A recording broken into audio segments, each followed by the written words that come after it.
Everyone, what's going on? Sorry about that. I had a kind of a false start. Been having trouble with my OBS, and sometimes when I start streaming, it's not streaming. Yesterday I did that, and it was nothing but a black screen. I was talking to myself for about a good 10 minutes, waiting for people to pop up. I didn't think you loved me anymore, or at least liked me. Corey Coleman here. How's everybody doing?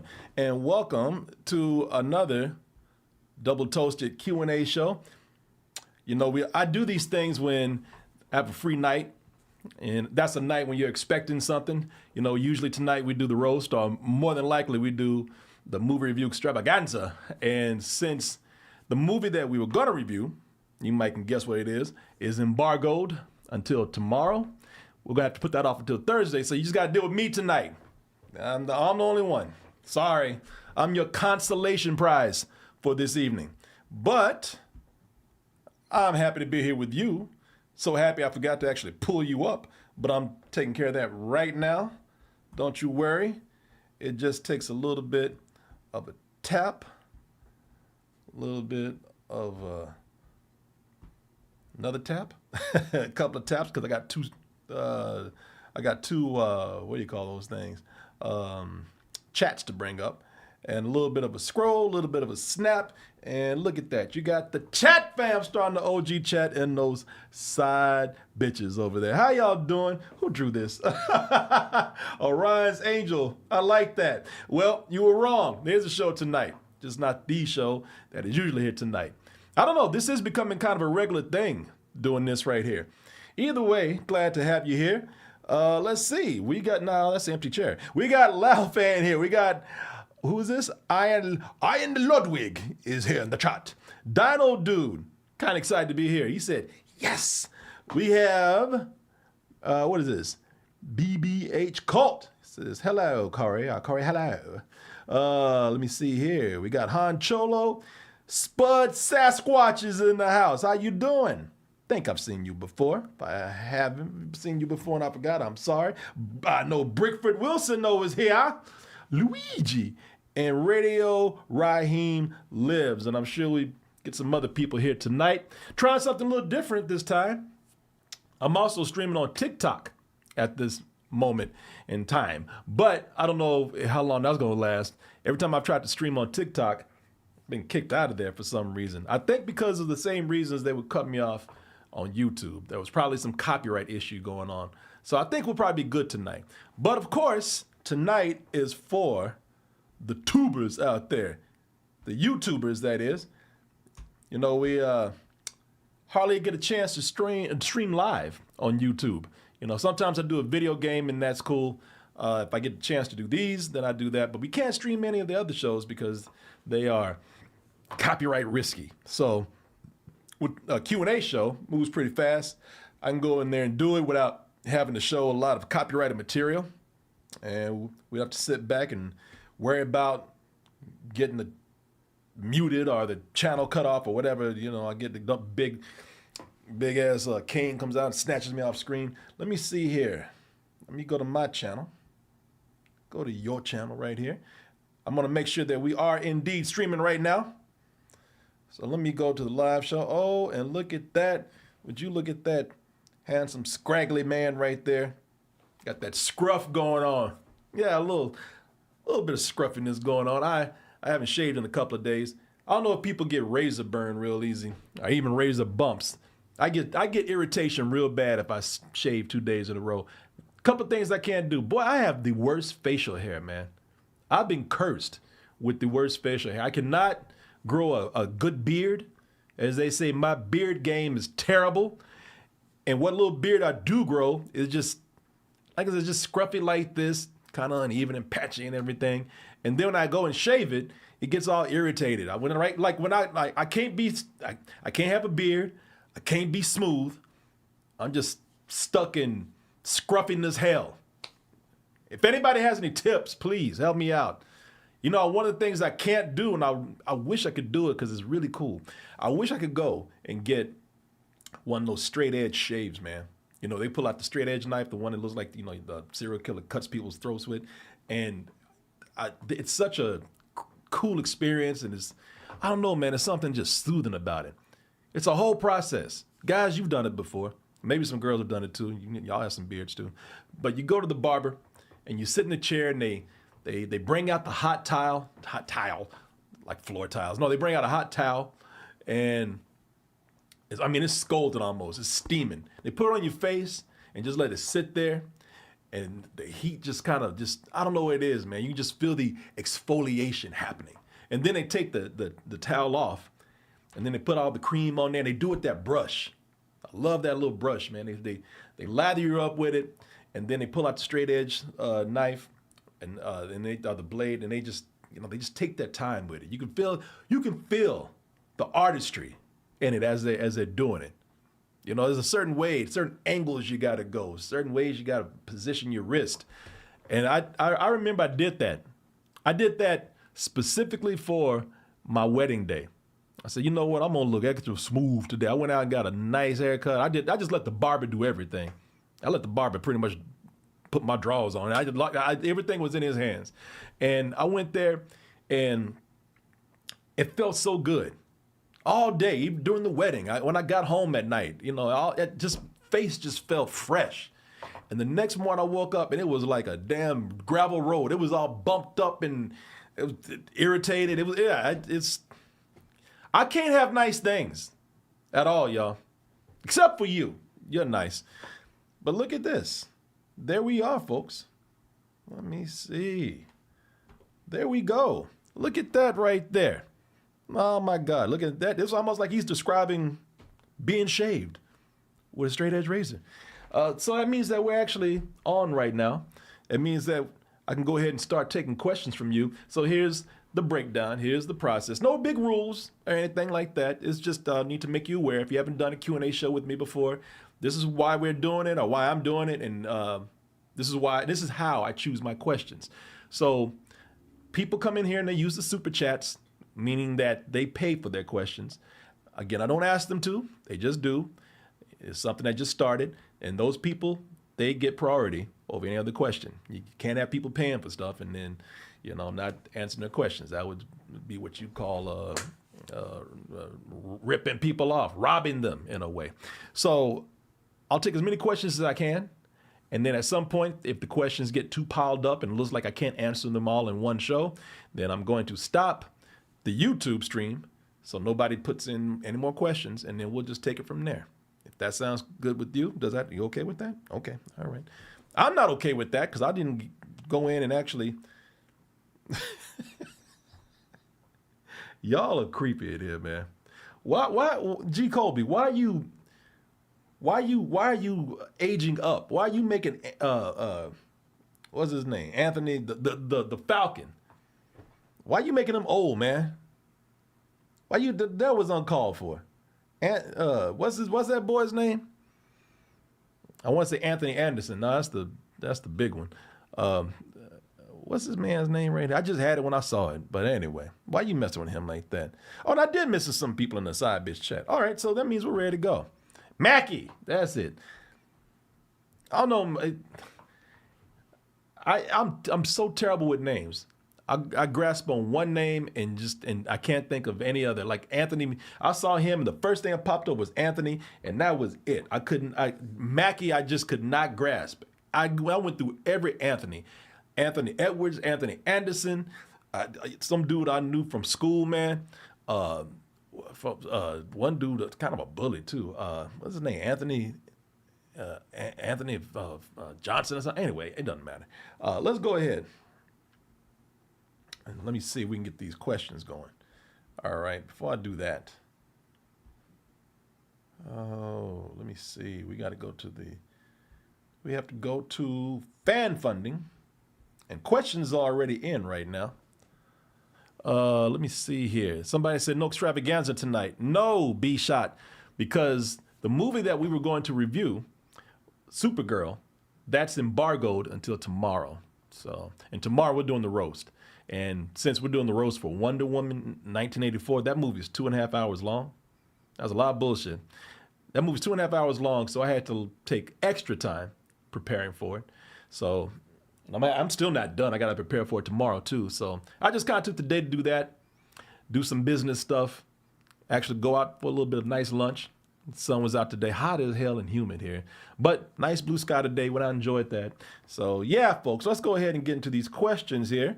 We got a lot of them piling up right now. So let me shut my mouth and let's go ahead and get into our first question, which is from Trev Movies. Hey Corey, what are your thoughts on physical media, and do you think it will ever have a comeback like vinyl? You know, I get asked this question a lot, so you've heard my answer before, but as much as I love digital, and I do, man, I'm like everybody else out there. I'm spoiled. I like my instant gratification. You know, I like pressing the button and having everything available to me. I do miss some of the things about physical media. I miss you know what I miss? I miss sitting at work and knowing that an album's about to come out from my favorite artist and sitting there all day excited, waiting to go to the record store and buy the CD of that band and then listening to the whole thing.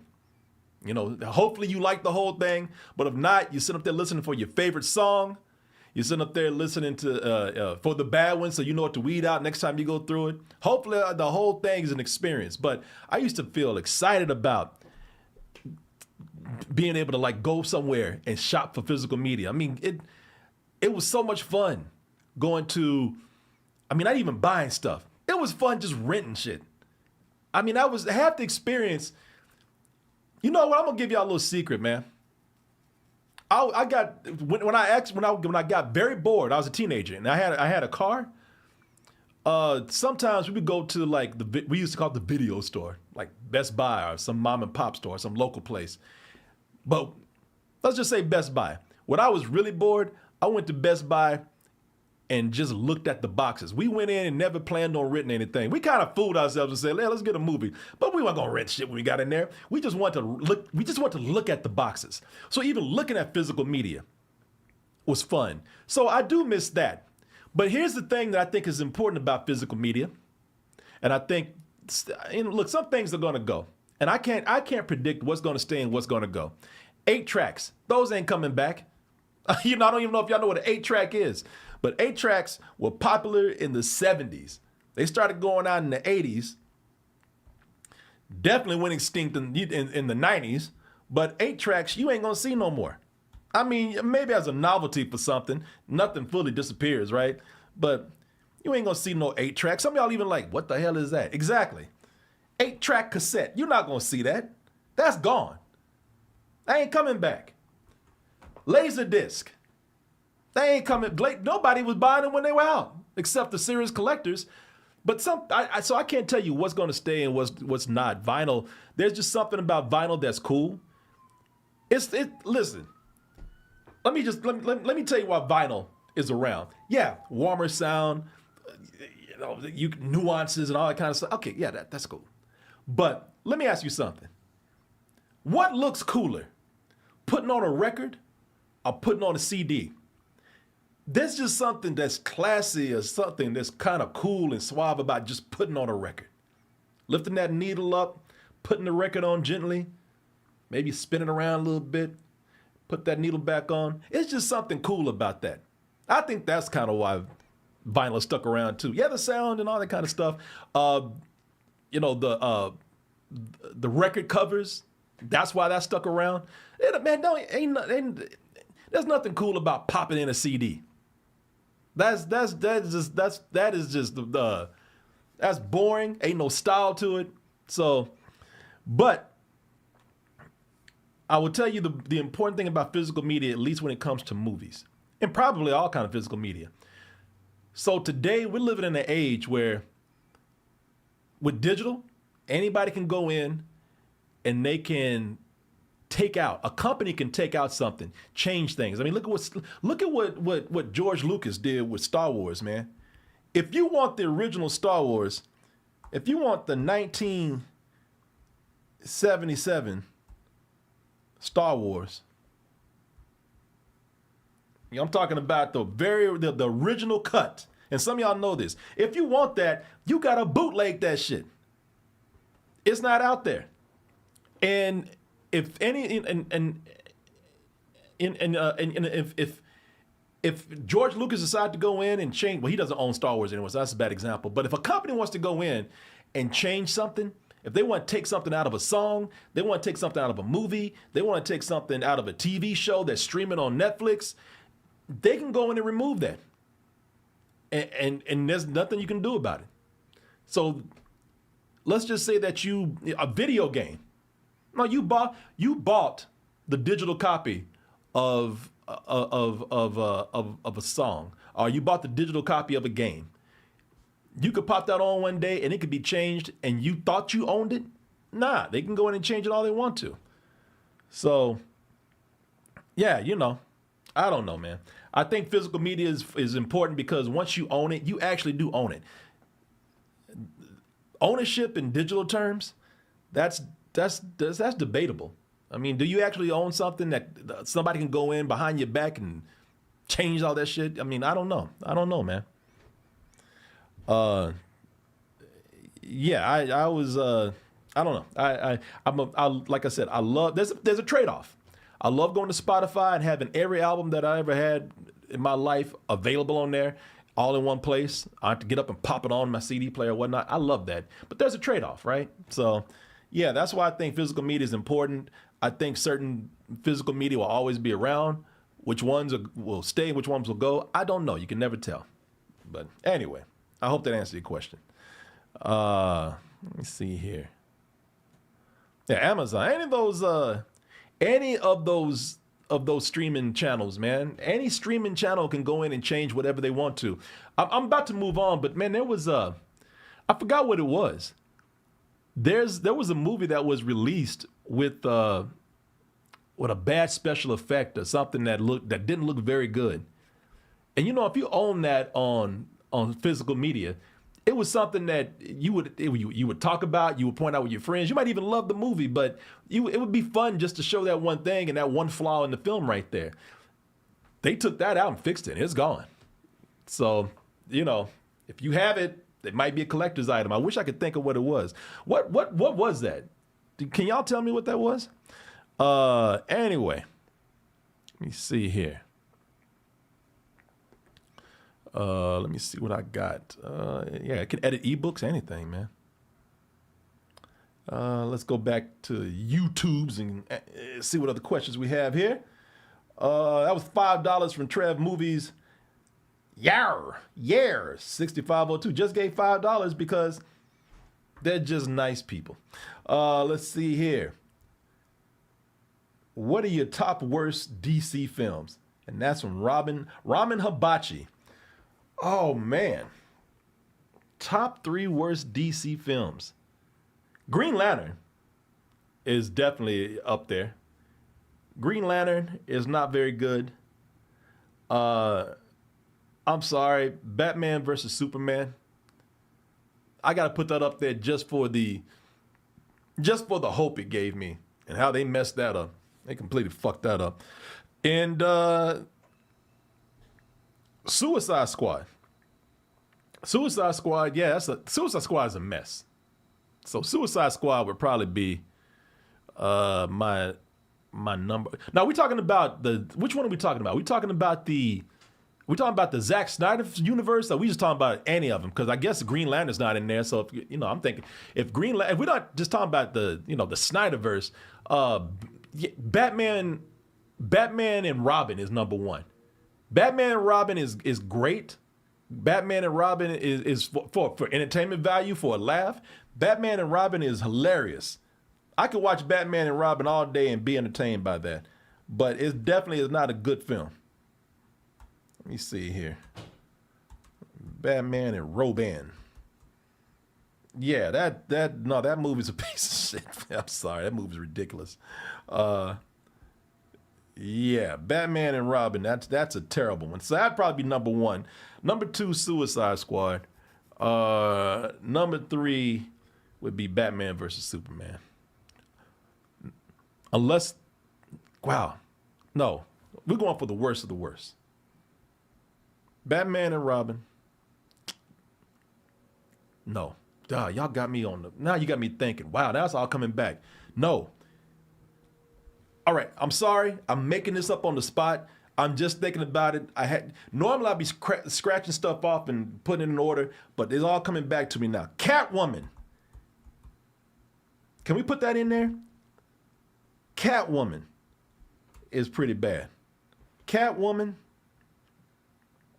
and then Batman and Robin, and then Suicide Squad. Now that could change. Oh Jesus. See, now, I just saw something here. Since this makes it hard when you can't stick to the Snyderverse. That's why I was trying to stick with that. No, let's change it. All right, this is gonna be the final one. This is it. I promise you, this is it. Catwoman, Batman and Robin, and this, somebody put it in there. You have to put that one in there. Maybe this will be number one. No, this is number one. I'm so sorry, y'all. It's all just coming to me. It's hard to do these lists on the spot, but I got it. This is it. Final one. No more. Set in stone. Batman versus Superman. No, I'm sorry, no. Batman and Robin. Batman and Robin, Catwoman, and Superman 4, The Quest for Peace. Can we do that? This movie, the reason why this is so bad is because it's also cheap.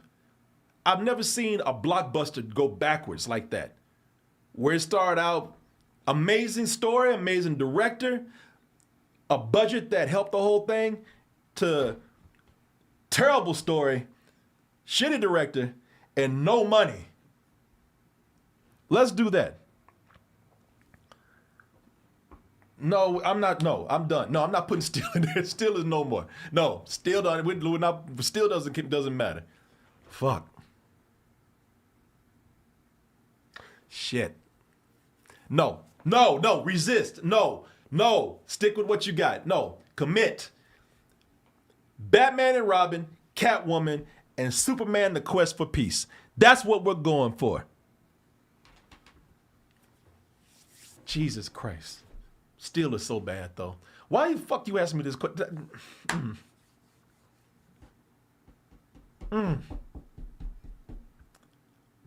All right, how about this?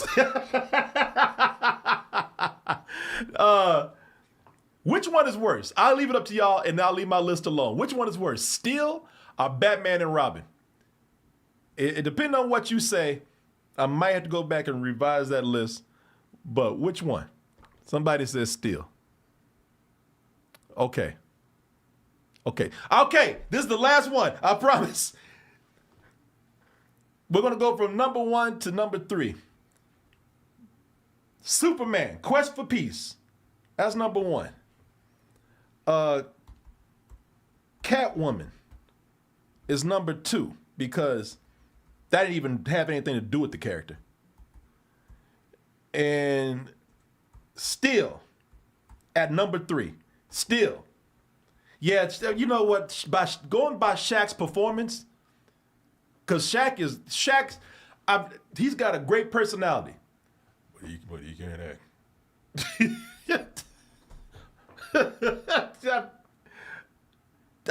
What's going on with that man? Whenever he's selling something, I guess because he's making money, whenever he's selling something, boy, he can put that charm on, man. But whenever you got to act, I'm still, I'm a superhero. Yeah, boy, yeah, that's what we guess, people. Still at number 3. We're sticking with that. Still, number 3, Catwoman number 2, and Superman Quest for Peace number 1. All right. That is it. Let me just stop this right there. All right. Let's go to the next question before I change my mind. Let's see. That was, for a $2 question, boy, that was a rough one, Ramen Hibachi. I guess there's a lot of shitty DC movies to choose from. So that was a little hard. Hey, Corey, what's your favorite Tom Hanks movie? For me, it's Forrest Gump. Man, I used to love Forrest Gump. I used to love Forrest Gump so much because Forrest Gump, man, Forrest Gump is, it's a cheesy movie, man, but it is a feel-good film. Did I ever tell y'all? I told y'all this.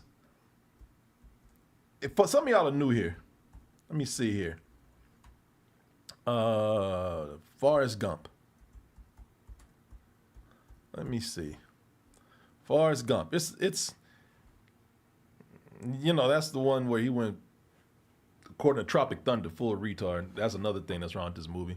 This man, look, Forrest Gump is nothing but cheesy Americana. But it is well told. And it is heartwarming. And it is feel good. I mean, so feel good and so it's just so sugary sweet, man. You'll get 5 cavities watching this movie. And you know, like I said, you know, today is debatable about Tom Hanks' performance with that, but I don't know, man. Let me tell you a little something. This is how well directed the movie is. I will give Robert Zemeckis directed this movie so well. He directed it so well that my mother, some of y'all know this already, my mother saw this and she saw those special effects, groundbreaking effects in there, mixing him in with historical figures. But that movie, the effects in that were so good and the direction was so good, I feel bad saying this myself. My mother thought it was a true story. My mother thought Forrest Gump really went through time, influenced in politics and world events. My mother thought she told my brother, I wasn't there, but she told my brother, she said, oh, he changed, Forrest Gump, he changed everybody's lives. He changed all our lives. My brother's like, you don't think this, you thought this was a true story? She's like, it's not? My brother shut the door, closed the blinds, and told my mother, don't you ever go outside and fucking repeat what you just said to me. Don't you tell anybody that. If you told anybody before, kill them. If you told somebody before, end it now.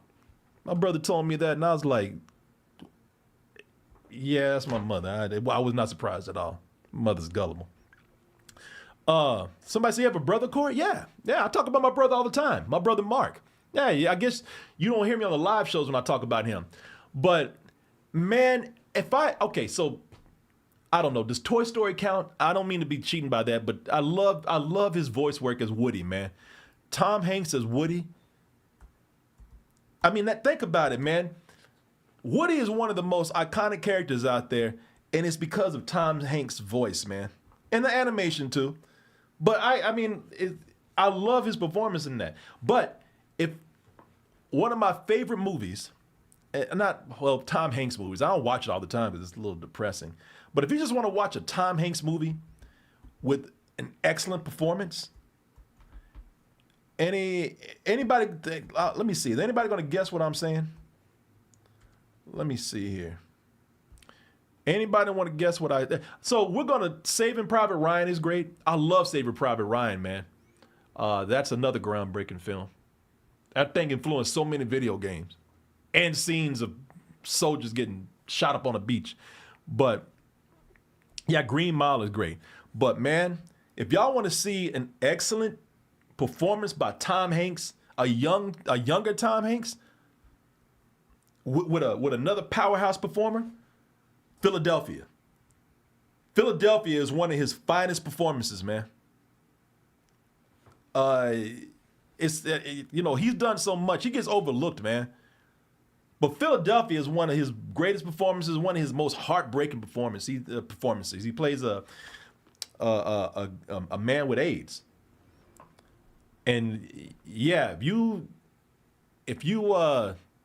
just want to see an underrated but just amazing performance from Tom Hanks, I ain't saying you can think what you will about the movie. The movie's pretty good too, but him and Denzel Washington together, but Tom Hanks is just, yeah, he kills in this, man. Yeah, he plays a gay guy with AIDS, and I forgot the reason what happened with the court case, but discrimination or something. But yeah, man, his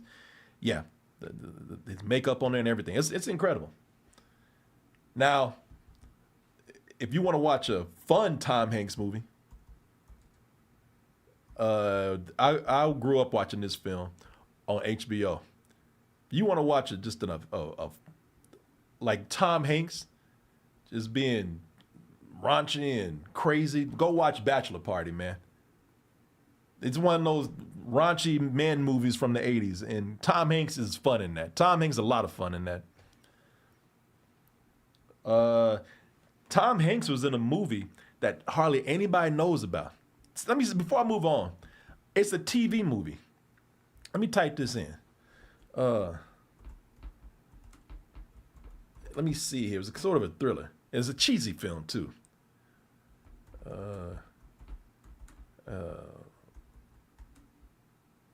me see here. Mazes and Monsters. I wish I could show you the trailer for this. Mazes and Monsters is this Tom Hanks movie that came out years ago, and you want to see a Tom Hanks movie where I know you said what's your favorite Tom Hanks performance. I'm gonna put this in here as being one of his terrible performances, man. This is a movie where he plays a guy, and this is in the 80s when Dungeons and Dragons was seen as a bad influence on kids. They said that it was satanic and influenced kids to be murderers and influence almost kids would be possessed to do evil things. And so this is one of those propaganda movies where Tom Hanks, he gets obsessed with this game, Mazes and Monsters, and just goes crazy. There he is, a young Tom Hanks, and it's cheesy, man. From what I remember, I believe it was a TV movie, and Tom Hanks is just, I mean, it's one of those early movies, and he's not bad because he's bad. It's just the material wasn't that great. So yeah, that's another one right there. Let me see here. Also, let me see. One of my favorite performances from Tom Hanks before we move on is when he played Elmer Fudd in the Elvis movie.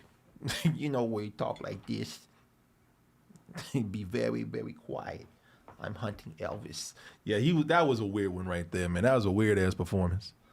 That was one I was like, man, that's one you need to. The movie's all right, but he stands out as weird in this film. Yeah, he was it was Colonel Tom Parker, Elvis's cricket manager. Let me see here. Was that his first villain role? Yeah, I think Mazes and Monsters was his first villainous role, man. We should watch this at the watch party one day. I mean, now that Toy Story is out and everybody's talking about Tom Hanks, I would love to watch this again and see what this is like. Look at this. You could tell from this frame right here that this is some bullshit. Look at this. The demons got me. Man, I want to watch this with y'all. We'll probably make it happen one day. Let's see. Let's go to our next question here. $5 from T4008. After watching The Furious, I'd love to know, do you still have hope for Street Fighter? Have a great stream. Yeah, man. Like, Street Fighter, so y'all know there's a Street Fighter movie coming out. And let me see here. Street Fighter movie 2026. I don't think it's fair to compare The Furious, and if y'all don't know what The Furious is, it's just a brawler, man. It's if you've seen The Raid, then you know what this movie is. It's just, they got, one thing sets up the movie. A dude's daughter gets kidnapped, and then there's another guy trying to find his wife, and then they just start beating the shit out of everybody to find them. The choreography is the star. The fights, the stunt choreography, the fighting choreography, that's the star. And the camera work that goes along with it.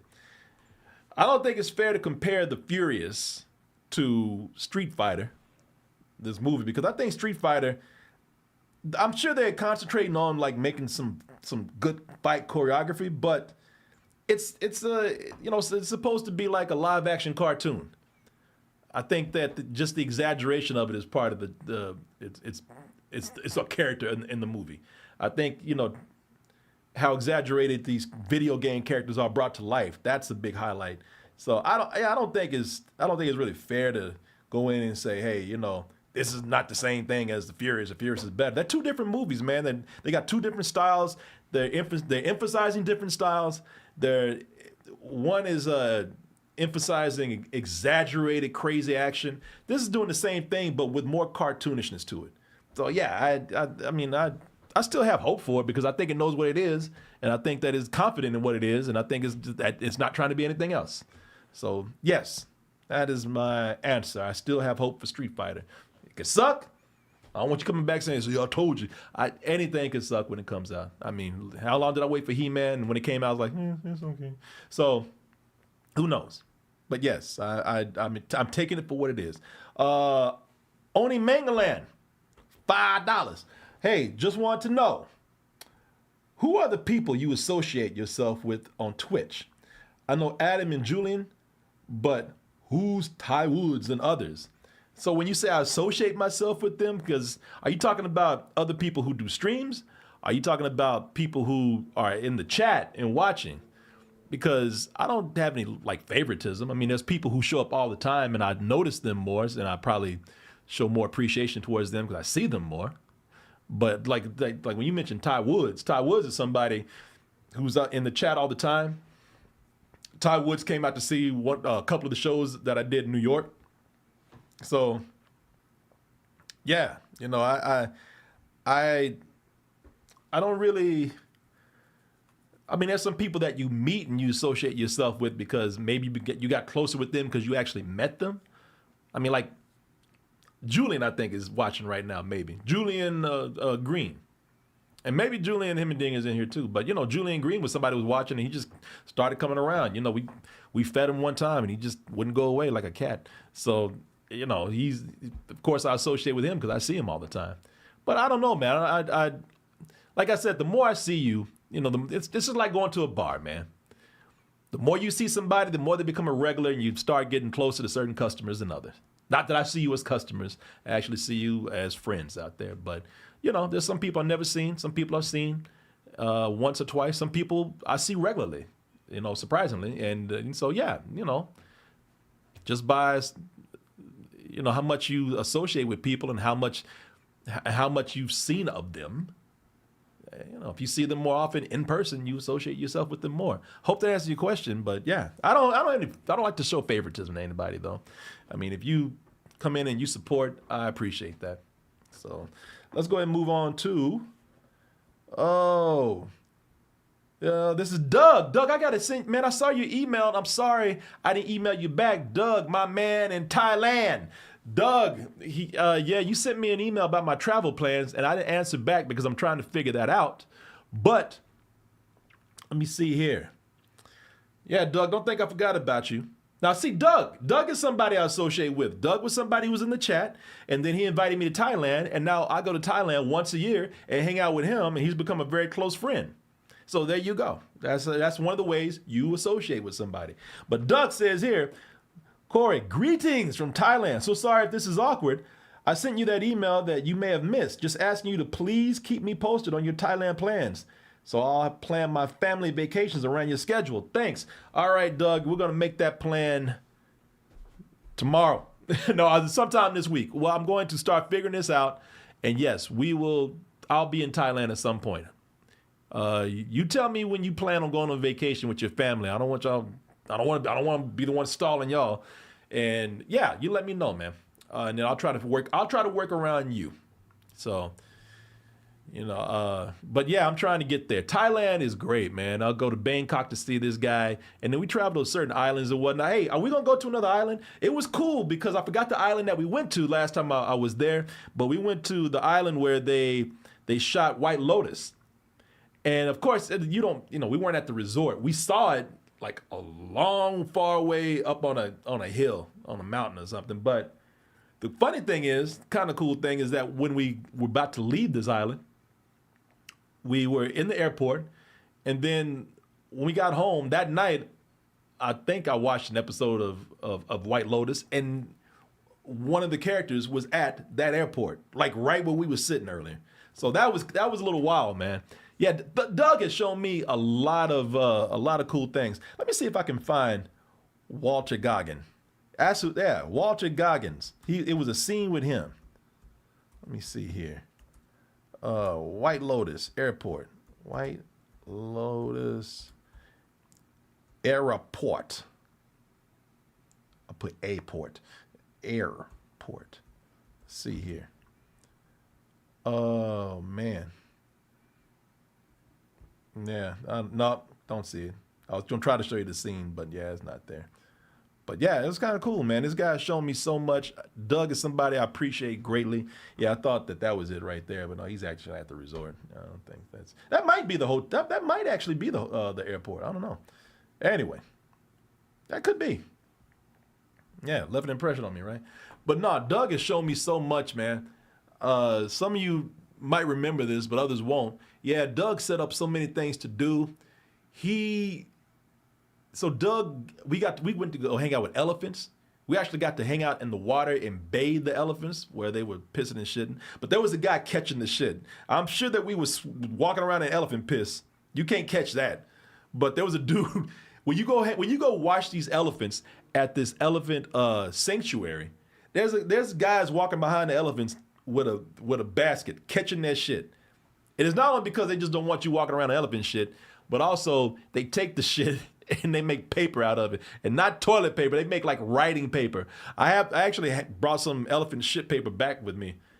He takes me to these places to get these massages, and it's these little old ladies, man, that are there, and you look at them, they're so old, they look frail, got teeth missing and everything, but once they get to work on you, those old ladies beat the shit out of you.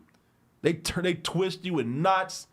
That I got kind of turned on. I'm not gonna lie. They start doing shit like walking on me. It turns into certain acrobatics, man. Like they Cirque du Soleil or something. Like they pull something down from the ceiling, they hang on to it, and then they swing down and start walking on your back while doing flips and shit. I think, I don't know, but it's amazing, man. And you feel awesome when you come out of there.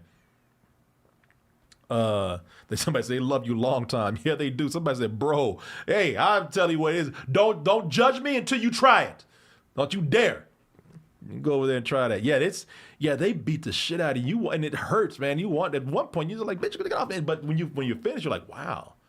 And I remember when I got out of there, they just associate you. If you black, they just associate you with anybody who's black. I remember walking out, and Doug can like back me up on this.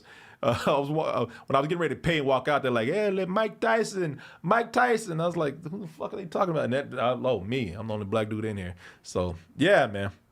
Somebody says, "Is this a show in your house?" No. Somebody said too much information. No, not enough information. That's what we're here for. Let's see.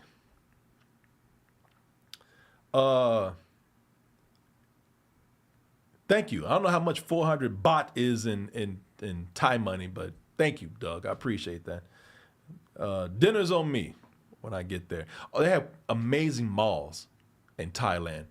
Those malls are like palaces, and they're like 10 stories. Like, these are mega malls, man. You can get lost in that shit. It's amazing. Doug walks around these malls and listens to our show. Let's see here. Caleb gave $2. Corey, have you seen Children of Man? Of course I've seen Children of Man. Children of Man is great. Children of Man is, if you haven't seen that, forgot what's his name, man. Guy used to be everywhere. He's in Croupier, Sin City. Let me see here. Children of Man. Yeah, this is the movie where women have stopped becoming pregnant. And so it looks like, unless women start getting pregnant, the humans are going to go extinct at some point. And yeah, it's a dystopian kind of post-apocalyptic theme movie going on. And it's great. You can see it's got Clive Owen. That's who it is. Yeah, Clive Owen. Very young Chiwetel Ejiofor before he started walking in the back rooms and getting eaten by pirates, selling shitty furniture. Yeah, it's a great film, man. It was one of the first films that I've noticed them doing a really impressive, like one-shot take. If you haven't seen it, if you haven't seen the movie, it's brilliant. It's really good, And there's a really suspenseful scene where they got to get a car going, man, and get away from some people, and it's all done in one take. And it's one of the first shots that's really stood out to me, of a one take shot, and it's pretty brilliant, man. The way they keep going in and out the car and everything. It's good. If you have not seen Children of Men, it's a classic. Highly recommend seeing it, and it's a great performance by Clive Owens, man. Let's see here. Yeah, this movie. When did this movie come out? See, that's the only thing that bothers me when y'all bring up movies like this, because I got to go look at the date to see when this came out. And I'm gonna feel all old. Let me see here. When did this come out? 20 years ago. God damn, boy. There goes a little bit of my essence there disappearing again. Like, this movie's so old. Like, this is the little girl in the movie, man. She was a teenager in the film. Look at her now. Now she's 40 years old. God damn. Y'all just sucking the life out of me. Let me see here. There's some people I didn't know was in here. Charlie Hunnam. I didn't know he was in this, man. Let's see here. Oh, this is $5 from Furious 7823. I just watched Heavy Metal for the first time and I loved it. My favorite part is a short about the taxi driver. Do you have a favorite one? Yes. So if you have not seen Heavy Metal, you probably know it by now thanks to things like South Park and other people bringing it up. It's known for being one of the earliest cinematic rated R movies. It's an anthology based on a sci-fi fantasy magazine. I think it's a French magazine, but had all kind of people in there from all over the world. But Heavy Metal, it's like the magazine. It's an anthology, and to be honest with you, it's not, as far as story goes, it's not great. It's all kind of meant to just kind of tease and titilize and get horny guys aroused. It's badass, violent action, badass chicks with big titties and asses hanging out and everything. But it's pretty juvenile humor, man. So yeah, I'm not gonna say that it's great story wise, but I love that movie, man. Let me see here. Yeah, Heavy Metal. Let me see, Heavy Metal movie. They have a terrible sequel to it, but let's see here. Yeah, see, that kind of sums up the mentality behind this movie right here. But they had, so a lot of these shorts, say, yeah, look at this. All of it is meant to just, you look at this. So you see, just, oh shit, I thought she was about to pull them titties out. I was like, oh shit, can't show that. But yeah, so a lot of it was, again, kind of just for horny guys out there. But every short took a different tone. Some might be funny, some might be violent and action filled. The one he's talking about, the taxi driver, that's kind of like a film noir, edgy film noir, modern day film noir, and modern for that time. But they have one that's kind of a horror short. It's called, let me see here. It's called, let's see. I think it's called B-52 Bomber or something. It was cool because, let me see here.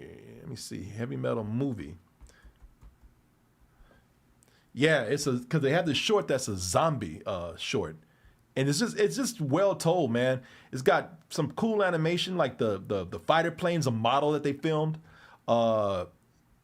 It's set in World War II. It actually, whoa shit, sorry y'all, what happened? Oh, sorry. The music during that part is great. This part is like one of my favorites, man. I just thought it was well done. I thought the voice work was kind of cool. I thought the horror was done pretty well. It's got like a nice twist ending to it. Yeah, I think that's one of my favorites. Yeah, but I think B-52 is what it's called. B-17. I'm sorry. B-17 is what it's called. They actually had a comic based on this. Yeah, there it is. There's the comic. Yeah, that's the one. They had it years later. But yeah, if you ever look, if it's a nice piece of animation history. As I said, it's one of the first rated R cinematic films to kind of go mainstream. You had like some rated R movies before, like Fritz the Cat. If you know your animation history, some of y'all probably don't know what that is. But this one was the first one to kind of really just be out there. Everybody was aware of it. People going to see it at the time, especially for midnight movies. And it's fun. It's fun. It's cheesy. It's some of it feels real dated because of some of the music they have in there, but it's a great soundtrack if you understand that it's a part of its time. Fritz the Cat is rated X. That's right. Probably rated R by today's standards, but yeah, back then that was the first X-rated cartoon, Fritz the Cat. That's another topic for another day, though. Let's go ahead and get into the next question we have right here. Oh, do you believe in the concept of a perfect movie? Even if you gave a movie a 5 out of 5 or better than sex, it's not really flawless. Okay, so that's subjective, right? Something might be perfect for me. See, that's why I keep telling y'all, man, we have these opinions that we hold so dear about something that we watch, become so passionate about something that we've seen and we think is perfect. It might be perfect for you, but for somebody else, it might not be. So that idea of a perfect movie, there's no such thing. I don't care how many lists it goes on. I don't care how many critics say something's perfect. It's not, because not everybody's going to agree on that. Unless we get everybody in a hive mind and convince them that something is 100% perfect, or convince everybody that this is the worst thing ever made, if we can get everybody on this planet to unanimously say, yes, I agree, that's perfect, then yes, it will be the perfect movie because we all agree on it. But if there's one person that comes up and says, then he'd probably be lynched or killed or something. But no, if that was the case, where everybody was agreeing, well, I think it sucks. But that's the thing, man. You can't say anything's perfect. You can't say anything's the worst of whatever, because somebody's always going to say, I don't like it. Or somebody's going to be like, well, I didn't think it was that bad. I actually like it. So, yeah, man, everything is subjective. It's all opinions. And opinions are not perfect. So let's see here. So no, I do not believe in the concept, G. Colby, who gave $5 to that question. I do not believe in the concept of a perfect movie. I don't think there's any such thing. I don't care how many critics lists say that is the greatest movie of all time. Let's see here. Let me see. Like Training Day, I think it's perfect. It's perfect for me. But, there's gonna be people out there saying, nah, it's not. I don't care. I don't like I didn't like it. Let's see. And that person's stupid. But anyway, let's go ahead and move on to our next question here. I'm about to refresh because look at that. Oh, wait a minute. There we go. Let's see. It's being a little finicky right now, but Ye Old Sea Witch says, have you ever expressed interest in playing the Undertale / Deltarune series? I only asked due to the next chapter of Deltarune being released tomorrow. My friend, I don't even know what that is. But the beauty of what we're doing right now is that we have the internet and we can look it up. Undertale. Sounds like a porn, actually. Undertale, let's see. I have no idea what that is. Oh, wait a minute. I've seen this, and I've seen this on a list because is that like the end boss right there? Undertale I've read about because there's a way that you can defeat it was known for having one of the most difficult boss fights. Am I right? But I don't know anything about the game. But I have seen lists. They talked about something like one of the most difficult bosses or how to easily beat the boss or something. And so, yeah, I've seen this before. But I had no idea what it really is. Read briefly on it. You know what? Maybe I'll give it if you say it's good and you vouch for my man right here, old bonehead or whatever he is. I will probably try this when I have time. Man, I'm still trying to get through games that I just bought or was given to me.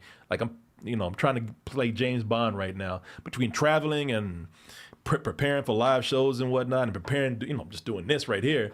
I don't have time to play games as much as I'd like. And I do, and I don't even tell you about the games that I dabble in and don't even get a chance to finish, because I download stuff on Steam all the time. I'm one of those people who just sees something on Steam that looks interesting, and I download it and I play it for a little bit because I just want to try it, and I never finish it. I hate those kind of people, and I am one of them, and I hate myself for that. But this one, maybe I'll do it with that. I'll try it. Let's go. All right. Let's see here. Let me see. We have Juke the Ronin with $5. Hey, let's see. He says, you have been chosen as the next president at Lucasfilm. What shows and films are your priorities to bring Star Wars back to its glory? Boy, y'all know me. Y'all know how I am. First of all, let's stop overestimating Star Wars at this point. Star Wars needs work. So let's stop thinking that everything that with the Star Wars slapped on it is going to work. Because, I mean, look at this. Mandalorian and Grogu, which I liked, by the way. They overestimated that. Oh, it's Star Wars. It's one of the most popular series. Let's stop overestimating and saying that everything. People who have Star Wars fatigue, whether you want to admit it or not. But let's pull back, stop overestimating with Star Wars, putting out anything, thinking it'll work, and putting out too much. I would say this is going to be blasphemous to some people out there, because I know people love Clone Wars. They love the legacy and history and lore that has been built up with all, everything there. And Clone Wars is one of the best things that they've done with Star Wars. All right, so I'm not condemning it. But let's stop, doing things where we're just doing like deep cut fan service. You have to certain things that you're trying to appease the fans so much who watch the TV shows or know the history, read all the books and whatnot, and the comics. Let's stop doing that. What Star Wars needs to let go of too much nostalgia, as you've heard me say. It needs to let go of all the legacy stuff. So thank God we're getting away from the Skywalker stuff and things like that. And we just need to get back to making some good stories with great characters and some great spirit of adventure. That would be my thing. And listen, what they're doing with Ryan Gosling's movie sounds like what I would do. I would just start moving on, man. I would start creating. I would think, what is the spirit? Not what fucking characters or what Easter eggs people want to see and all that bullshit. No. What is the spirit of Star Wars? What made people love Star Wars in 1977? What makes people like big epics that aren't even Star Wars? What makes people like Harry Potter? What makes people like some of the big properties that have become just as popular as Star Wars as of late? Ryan Gosling's movie is doing just that. Let me see here. Ryan Gosling, what is it called? Starfighter? Yeah, Ryan Gosling and Starfighter, man. That, we're not going into any kind of old history with Star Wars. We ain't got no character that looks like the baby version of another character and trying to pass him off as something new. We ain't doing that shit. This looks like something where it's starting over, man, with just a good story set in the Star Wars universe. And I think that they just start out with putting out some movies, man, not trying to create new trilogies. Put out a good fun film, and then put out another one. Maybe do a TV show that stands on its own. Let's start fresh. Let's let go of all the shit in the past. Let's stop trying to wring money out of all that nostalgia. Let's stop trying to get squeeze blood from that nostalgia rock. And just getting some good adventures set in that universe, man. There's so much that they could do with that. So yeah, that's what I would do. And don't underestimate telling different. You know what I would also do? Don't underestimate dabbling in different genres. You know, let's have a comedic Star Wars property at one point. Let's have a horror Star Wars. You know, I ain't talking about going crazy. You don't have to like do it bloody and gory or anything like that. Let's have a hard feeling Star Wars show or movie. Let's not underestimate that Star Wars does not have to like keep appealing to kids and whatnot.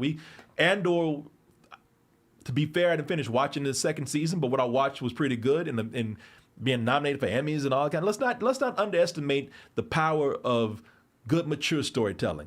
Let's not underestimate that there are not just kids watching Star Wars. There are adults who want to see more mature stories told in this universe. And who knows, man? Maybe, just maybe, if you start diversifying like that, you let go of all this other bullshit from the past, maybe you can get sort of a rated R property from Star Wars. Let's see if we can take on that, like, kind of that Marvel DC feeling, man.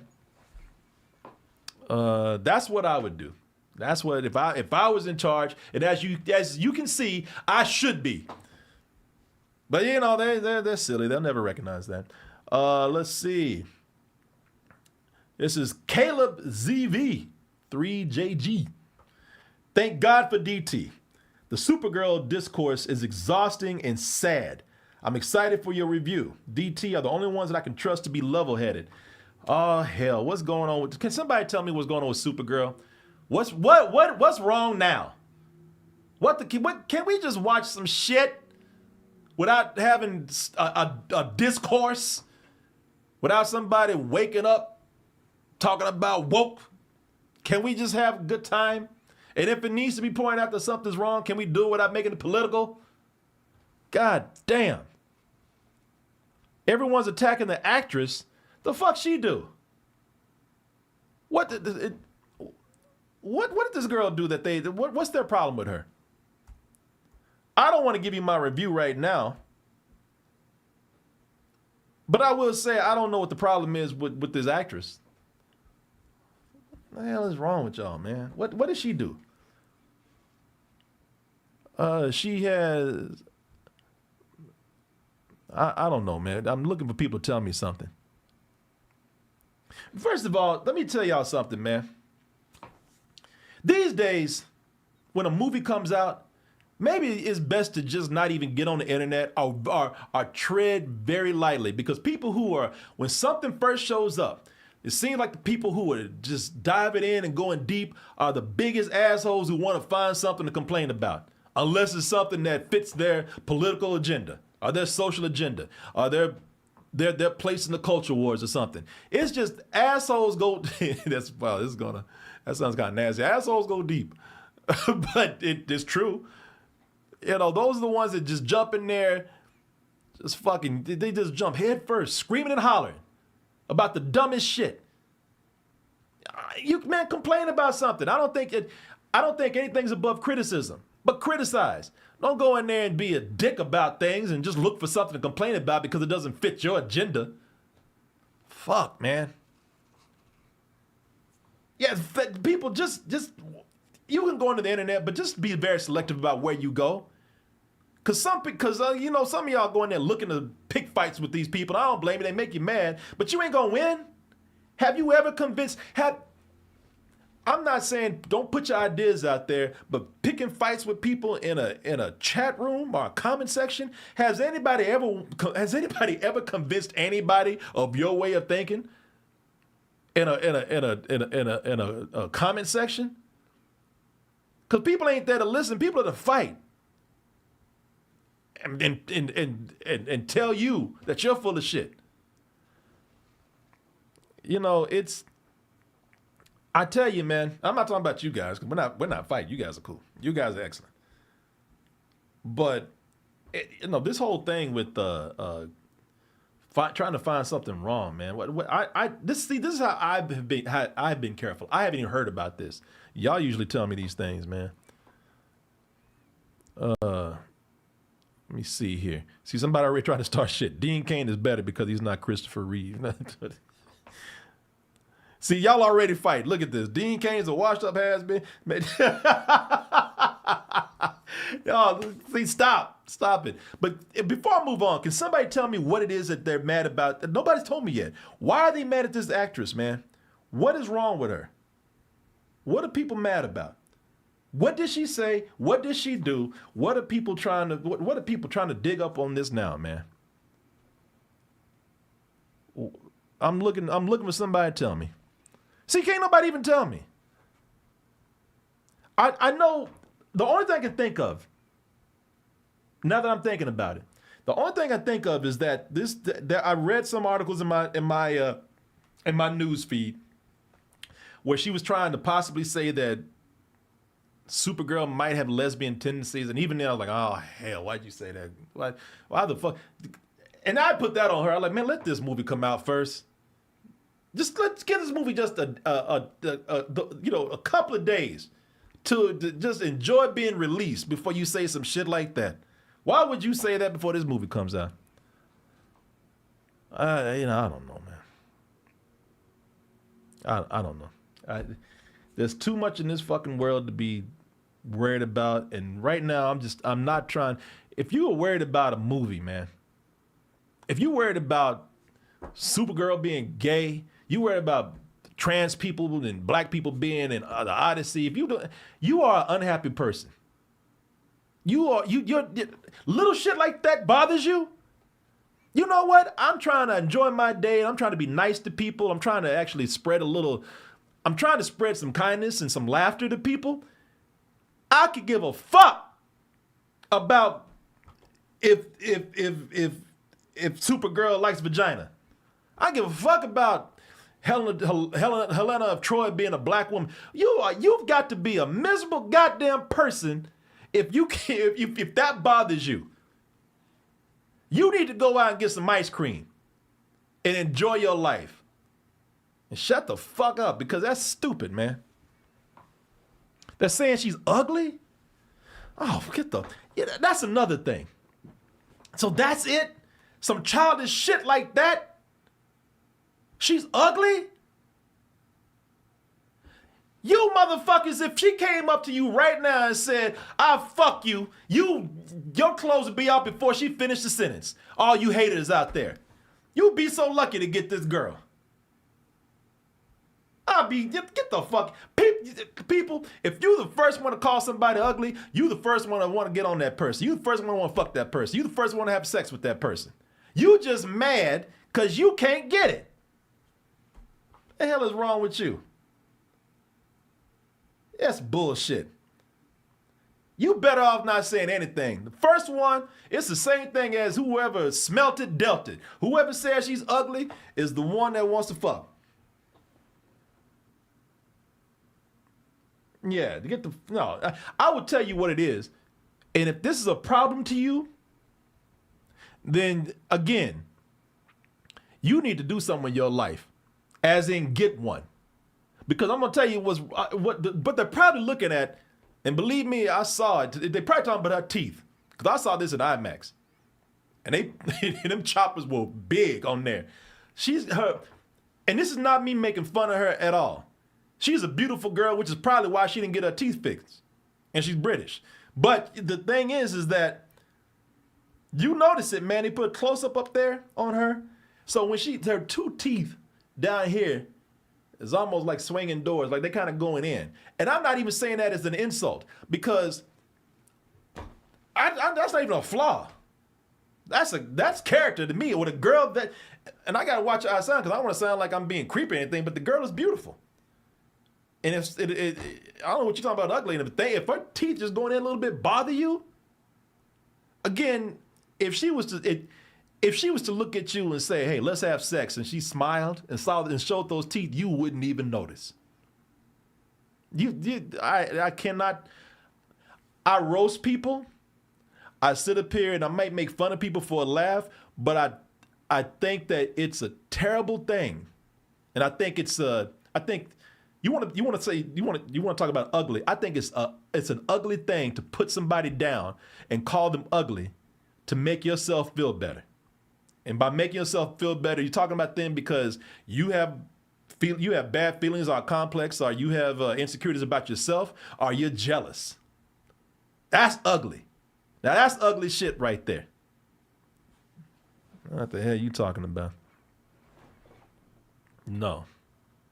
No. And today, I don't know what it is, man. It's just like with a lack of empathy. It's just cool to just try to tear people down, man. It's we're in this age right now where we just want to tear we want to tear things down, and we're punching low. For some reason, we just want to tear down a woman. Anytime a woman comes up and she's not, for a lot of people out there, you know, it's almost become like this masculine thing. And then this is a thing right now. It's a side of masculinity to be a shitty person. I don't understand that. That's not masculine to me at all. I don't give a fuck how much you MMA fight and how much you go to the gym and how strong you are. I mean, shit, you can beat my ass. Doesn't make you a fucking man. So it's become this masculine thing to be mean. And it's become this masculine thing to just go and tear women down. Because I don't know. I don't know why. It sounds like you're intimidated by women to me. There's nothing masculine about that at all. But it's just something about going in and just, when we see a woman, especially a strong woman, I'm not on some fucking feminist shit right now. I'm just saying, unless we see a woman bowing down or fitting the image of what we think the men think they should be, the male gaze, meeting our whims, meeting our needs, all of a sudden we want to tear them down. That's fucking sad. You ain't a man if you do that. Your dick is this small. Physically or metaphorically, man. You take your pick. Probably both. It's a shitty thing. Just like that dude that talked about Michelle Obama.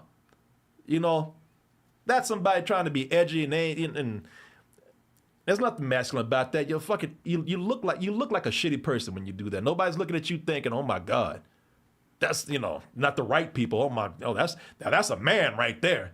Tearing down a woman. Fuck off, man. Nah, hell no, man. That she's fine. She's beautiful. She's not if there's a problem with the movie, she's not it. Okay? At least in my opinion. Oh, you goddamn dudes out there. You just mad because you can't get it. That's all. And you ain't getting that not only from her, you ain't getting it from nobody. Because if you were, you wouldn't be sitting up here talking about a fucking fictional superhero character like Supergirl trying to tear her down. You be too busy out there fucking having sex. People who have sex ain't worried about trying to talk about, "Oh, Supergirl ugly." No, I don't give a fuck. My life is good. I'm meeting women. Anyway. Let's see here. Sorry, y'all. Y'all knew I was going to go off on a rant at some point. $5 from Dat Chicken Wing. What's good, Corey? Just wondering what it's like being a film critic while the Critic animated show was on. Did you prefer the ABC or Fox run? You know what, man? I was not. Let me see how long the Critic ran. So if y'all don't know what the Critic is an animated show. It was actually pretty funny. It was well written. These days, it'd probably be too smart for some people, but it was, let me see, it ran to 2001, 1994 to 2001. So this thing was on right when I was getting started. I mean, of course, at the time, I was very young, but I remember just liking the show, and I didn't like it because of me being a critic. I liked it. I thought it was a bonus. I mean, to be honest with you, I thought, man, a lot of these movie jokes are going to go over people's heads. It just seemed like that kind of inside hipster kind of humor. But I just liked the show because it was a primetime animated show. This is coming up at the time where more animated shows were hitting primetime, and this is funny. So The Simpsons was one of the first successful animated shows, and that is after the 50s. You had but the first primetime animated shows that was not going to be steering off into kid stuff. It was, The Simpsons it's not a kid show. I mean, kids can watch it, but it's not meant for kids. The Flintstones, when it came out, it was prime time, but that was the early days of television. It eventually switched to being sort of more of a kid's property. But The Simpsons was the first one to kind of come out and be more adult and stick with that and be hugely successful, as we know now, 30-something years later, still going.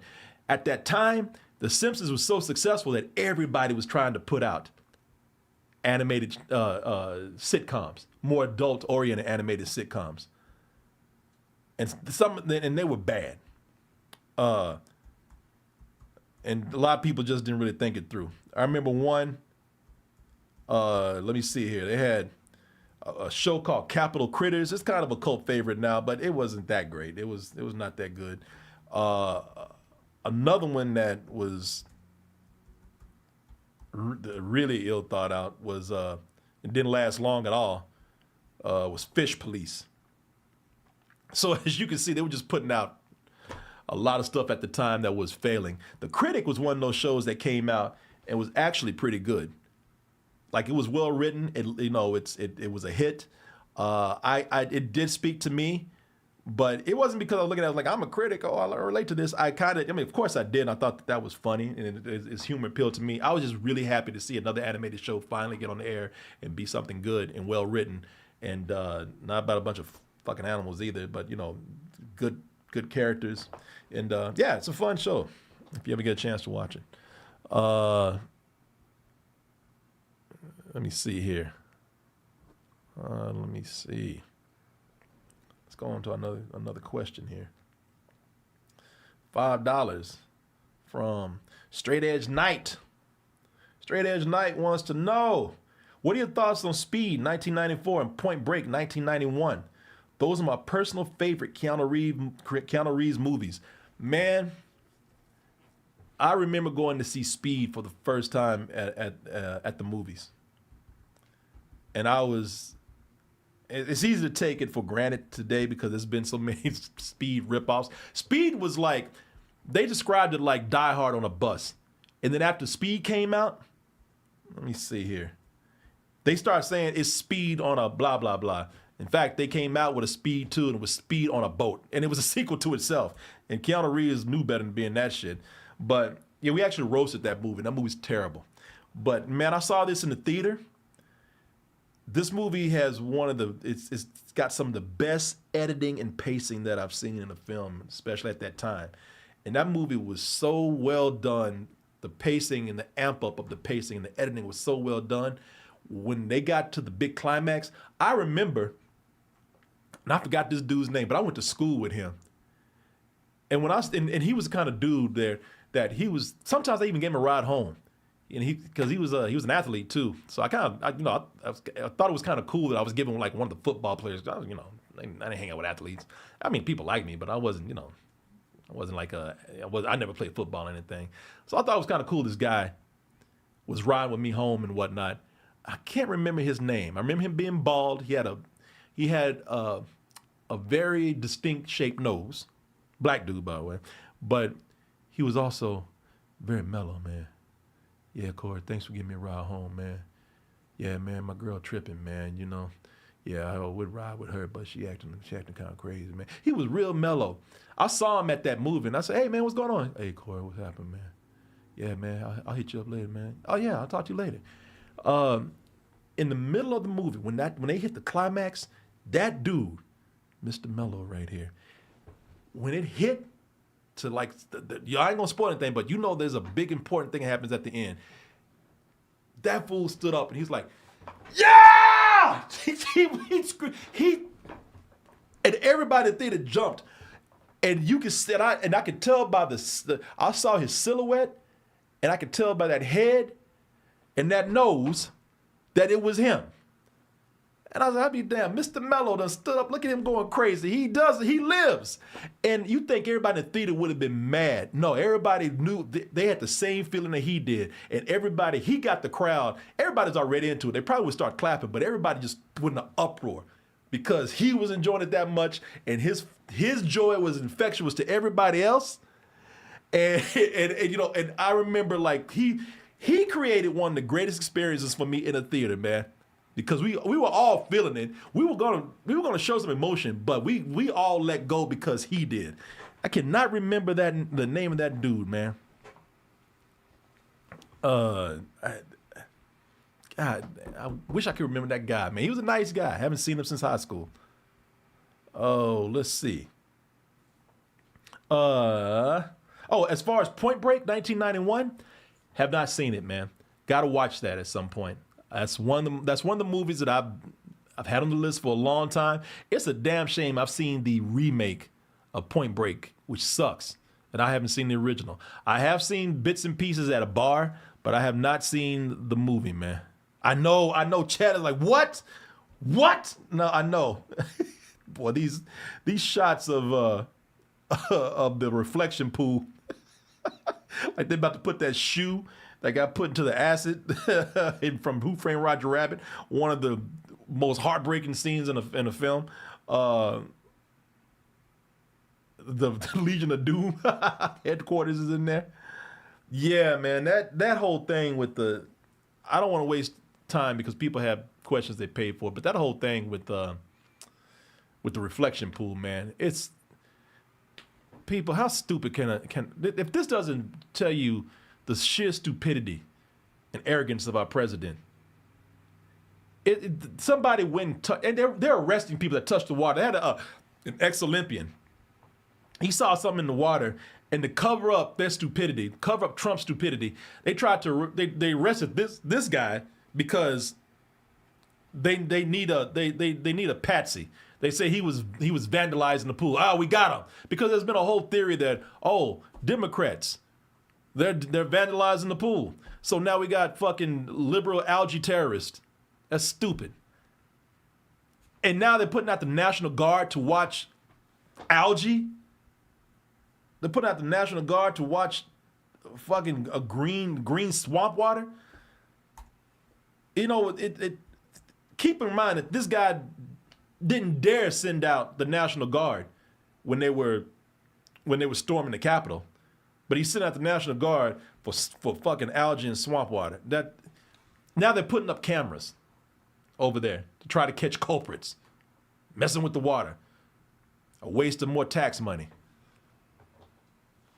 It's jeez. What am I gonna say, man? I'm sorry if you still believe this, man. We can be friends, but you're a fucking idiot. If you really do, if you're one of these people who believes that somebody's terrorizing the water because they're a liberal or a Democrat and they want to do that to stick it to Trump, my God, man, you're a fucking idiot. You really are. I'm sorry, you are. If you're my friend and you hear me say this, I don't mean to hurt you, but you're a fucking idiot. Let me see here. Have you seen the MTV animated Spider-Man series in the early 2000s where Neil Patrick Harris voiced Peter Parker? Underrated in my opinion. It is underrated. And you know why it's underrated? I believe it's underrated because it was on MTV. I think, let me see here. It's just my opinion. I might have this wrong. Maybe somebody can help me with this. But yeah, it's I think it's underrated because it was on MTV. So therefore, with Spider-Man being in a cartoon at the time, I don't think MTV was a place where people were going to like gravitate towards that. You know, MTV showed edgier stuff and crazy stuff like Beavis and Butthead and Daria and The Max and Liquid Television. You know, if you don't know those things, those were edgy cartoons. Spider-Man, probably people who normally would watch an MTV show probably thought that, you know, because it's Spider-Man, it's too kiddie. It's a kid show. You know, something like that. If it's an animated show, probably with Spider-Man, it probably should have been on like Fox Kids or something like that. So I think that's why it's underrated. It's not bad. It's not bad at all, from what I recall. That's just my theory on that. Corey, have you and Martin seen Nirvana, the band, the show, the movie by any chance? I highly recommend it as it's probably the funniest comedy since 22 Jump Street. Top 5 of the year. Martin can speak on that. I can't. I haven't seen it, but because Martin, Julian Hemmendinger, and now you guys are telling me about this, I hear that it's hilarious, man. And it's the kind of filmmaking that I admire about this because they don't have a big budget, but from what I understand, and correct me if I'm wrong here, I haven't seen it, so I could be. Isn't it like a time travel movie? And they do like really clever things with very little money that give the sense of time travel. Also, it's sort of like Borat, you know, it's sort of where they incorporate real people into the film to be in on the, and I don't think they're aware of the joke maybe, but they bring people in on it. So I think that kind of filmmaking is brilliant, and I don't know, man. I might watch this tonight. Yeah, why not? Yeah, I'm gonna watch it tonight. I hear this is hilarious, man.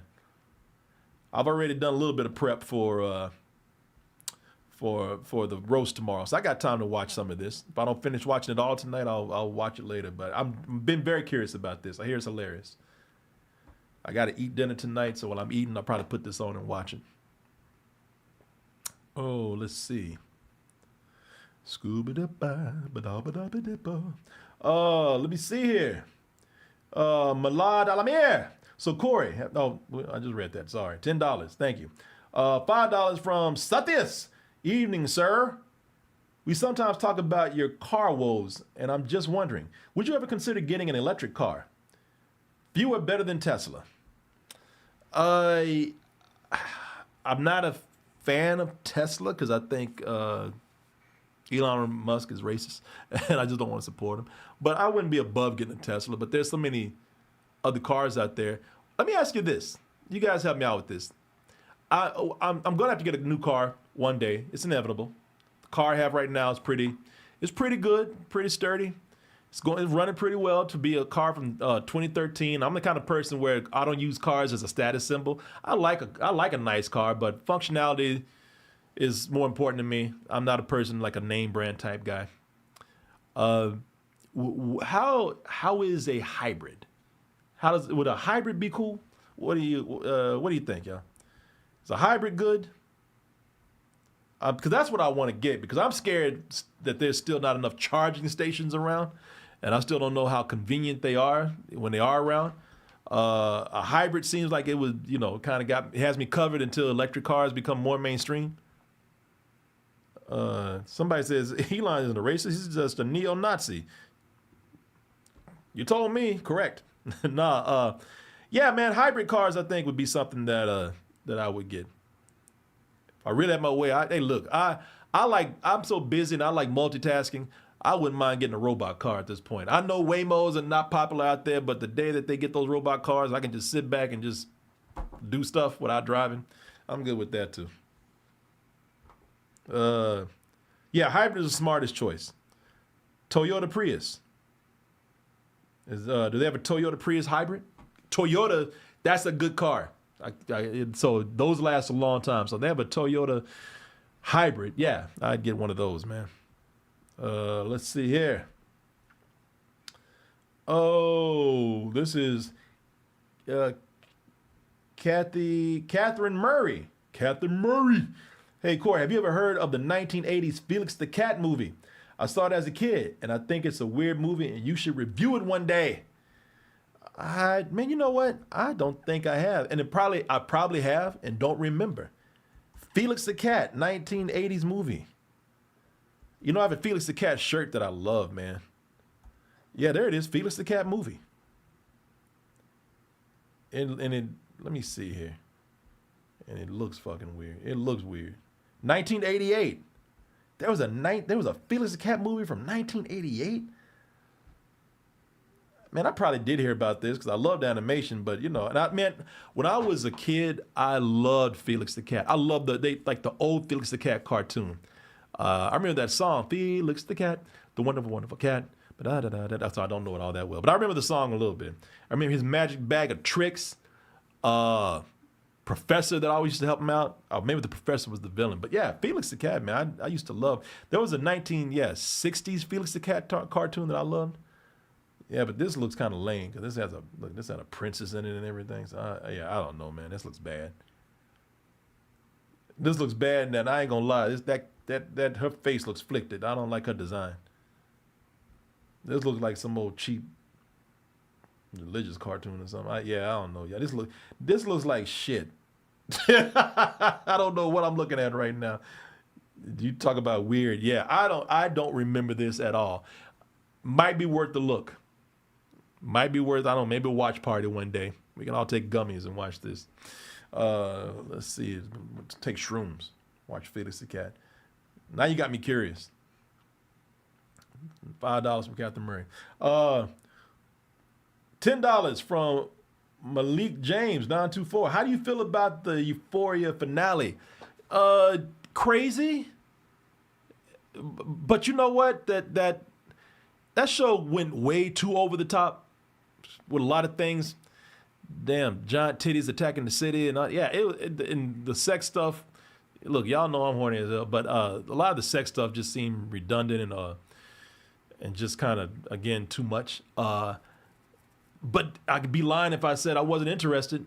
Man, I can't tell you what happened, but I do like the last episode because it ended with, let's just say it didn't end with any of the characters that were annoying me. It ended with one character that I really liked, and then it ended with on a different tone. It ended more kind of like a Western, which was weird. And I know they were setting it up for that. There was a lot of Western themes going on through Euphoria. And they would drop little hints, like one dude wore boots. One of the main villains was a guy named Alamo, he was a black cowboy. But let's see here. But yeah, the finale was sort of like a Western, and I like that, even though it didn't make any sense really. if you really go through and kind of pick it apart. But the people were good, man. I would even say, as much shit as she's been getting, even Sydney Sweeney was good with the crazy shit they were giving her, and they were giving her stuff that I thought was a little too much. Having her dressed like a baby for her OnlyFans. All the times they just required her for her to be nude. But they did some stuff that you can't say it wasn't interesting. I will tell you that. And again, for people who haven't seen it, I want to spoil it, so I can't. We're doing a spoiler talk. I can tell you everything I'm talking about. But it's the characters got from the first season that I saw a little bit to what we're having right now. The characters were almost cartoonishly over the top and weird. Like they just had weird characters in there for the sake of just being weird. Like one of the characters, like I said, he had an afro. He had two braids coming down his shoulder, and he always talked like this, kind of with his mouth to the side, very little emotion. And he wore cowboy boots, and he would talk in proverbs. And yeah, it's just people just being weird. They just did things to just make these characters just over the top, like the black cowboy Alamo.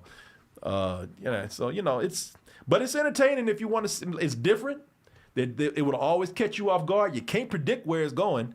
And I just watched because it was interesting. I can't say it was well written, but I can say it always kept my attention. I'm gonna go with that. Let me see here. The K. Jeremiah gave $10. It was announced a couple of weeks ago that Clint Eastwood is retired from all acting and filmmaking. What are your 3 favorite Eastwood movies and one you think is underrated? A Perfect World is slept on. A Perfect World is slept on, man. It's been so long since I've seen that movie, but A Perfect World. Let me see here. If you haven't seen this, it's a smaller Clint Eastwood movie with Kevin Costner. Yeah. Sort of a kind of a road trip movie. Kevin Costner just plays like a not a fugitive. Didn't he plays a guy that just got out of jail. And he's doing it with a little boy here, man. I remember this. This was actually a good movie, and I think he plays like a fugitive, and he's got his son with him, or a kid. No, it's a kid that he kidnapped, and Clint Eastwood plays the sheriff that's going after them. And the movie wasn't a big hit when it came out, but it's an entertaining film. It's got some great performances in there, man. Listen, I don't know about my top 3, but I love Unforgiven. Unforgiven is, let me see here. Unforgiven is a great Western, man. And you talk about some great writing with some great characters. If you ask me, Unforgiven is Clint Eastwood's masterpiece. I love Unforgiven, man.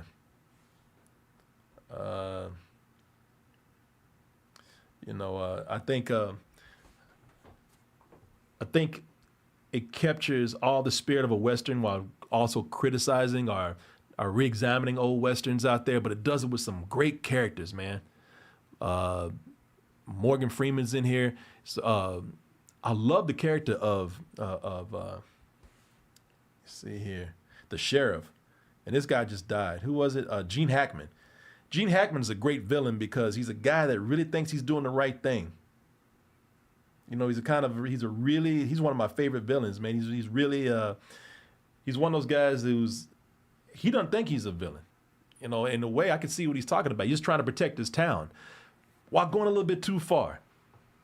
And he is sort of a menacing character, man. And, you know, I have complicated feelings about him. They got some good side characters. They got a writer that comes into town with a wannabe gunslinger. They get the shit beat out of them. Yeah, it's really good, man. Yeah, you should check that out, man. Let me see here. I can tell you one I'm not crazy about that a lot of people want to defend. I'm not saying it's a bad movie. You like it, but Gran Torino. Let me see here. I think Gran Torino is one of those movies where, you know, you got sort of it's this thing of we can kind of be racist, but you know, because of free speech, and you know, we're just grumpy old man, so we can say what we want to say. It's an excuse for, you know, the movie's giving itself an excuse to like just mouth off certain stereotypes and play stereotypes and whatnot. You know, this whole thing like this right here, Clint Eastwood stopping the big scary black guys in the film. You know, that's a conservative fantasy right there. And I think this movie is very much conservative fantasy for people. You know, the old white guys that get to be racist because they're old, but hey, they're not really racist because they became friends with a Filipino guy. So yeah, I don't know, man. Let me see here. Yeah, anyway. Yeah, this movie did not age well. I never really liked this movie when I saw it. Yeah, you know, let me look up some Clint Eastwood movies, man. And I can tell you what but hands down, Unforgiven is one of my favorite movies, not even Clint Eastwood movies, man. I love that film. Let's see here. Let me see. Clint Eastwood movies that he directed. Now, are we talking about, let me cut this off. Now, are we talking about directed? Because if we're not, I can tell you that right now. Let me cut this off. Hands down, one of my favorite Clint Eastwood movies, if we're just talking about him as an actor, The Good, the Bad, and the Ugly. The Good, the Bad, and the Ugly is such an entertaining film. You don't have to like Westerns. You don't have to, let me see here. The Good, the Bad, and the Ugly. Let me put that in. Yeah, if you don't like Westerns, you just like entertaining films with great characters, man. That's one to watch. It has a great score, a great theme. Clint Eastwood, his character is one of the best. That portrayal of him, that character, the man with no name, was in several movies, but this is one of the best. That's like one of my favorite Western heroes of all time. Clint Eastwood's character in here, and Eli Wallach as the Ugly. So entertaining, man. And oh man, who was the bad? Who played him, man? Oh, somebody remind me who played the bad guy in there. So you have Clint Eastwood, Eli Wallach, and Lee Van Cleef. Yes, Lee Van Cleef, cold, and the way they tell each one of those characters' stories and how they end up having their face off at the end, their big standoff. Oh man, this movie is so much fun. I would love to watch this with y'all, man. If you haven't seen it, you don't need to watch it with me babbling through the film, but I would love to watch this with y'all, man. I saw this. I used to go to what they call the Paramount Theater here every summer and watch the movie classic series. And one of the movies I would go to watch, if I missed it, like I didn't have time to watch every movie there, but I catch about two of them that I would always go watch. And The Good, the Bad, and the Ugly is one of them, man. I would go to make an effort to go watch that on the big screen. I love that film. Let's see here. Yeah, That I mean, forget the wah, wah, wah, wah, wah, you know, wah, wah, wah. That whole score is amazing. I have that soundtrack because that's one of the few the one music scores that I bought.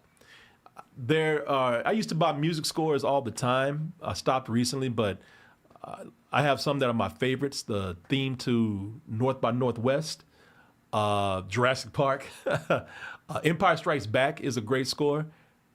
James Bond scores from John Barry, and the score to The Good, the Bad, and the Ugly.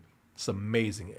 Arion Morricone is his name that did the score. Yeah, it's crazy. Watch it, please.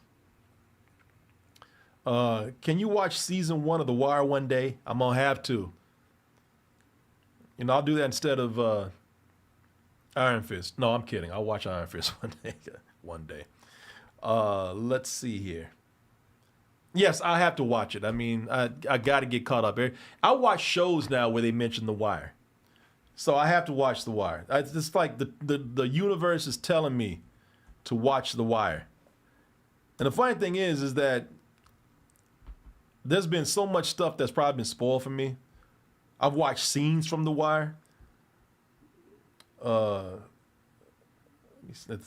talking about it's one of the greatest TV series of all time. Who did your boy play? So-and-so's coming. Dude that walked around crazy guy, walked around with a shotgun. Omar. Yeah, I've seen scenes with Omar. Omar's coming. Yeah, I've seen scenes with Omar being crazy. You know, I've seen so much, man, of this. But to watch the whole show, I know it's a different thing. I will watch The Wire one day. I will. I promise you. I promise you. Which is better for you, The Furious or The Raid 1 and 2? I'm gonna say The Raid, man, because The Raid was the first one that I saw, and I love the concept on that. So, man, I think The Raid has a better story. It's simple too, but you know, I mean, they're so similar. The Raid and as far as, you know, just their fighting and whatnot. The Raid and The Furious, but since I saw The Raid 1 and 2 first, I'm gonna say The Raid, man. Yeah, because it was just the first one for me, and it blew me away to see that kind of fighting, man. I think I like the characters better in there. Yeah, I think the actions is just more amplified. You know, they're fighting the whole building. Yeah, I think The Raid is probably like better for me. I think, you know, the Furious, while great, I actually love the film. It's kind of a simpler take on the Raid in a way. So, yeah, let's see here. Let me see.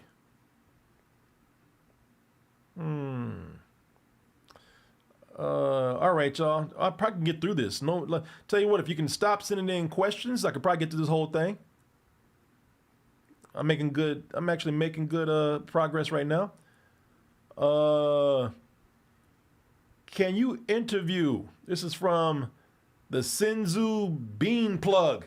Can you interview Steve Blum in Flying Lotus? Flying Lotus, I would love to interview.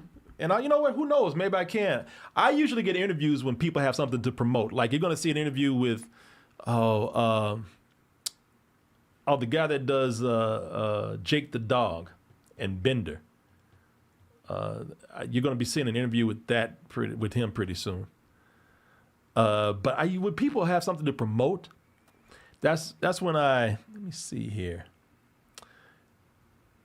And by the way, yeah, John DiMaggio. By the way, I've been watching a little bit of Adventure Time. It's funny, man. The new season, Adventure Time, Side Quest. It's crazy. It's just silly, and I love it.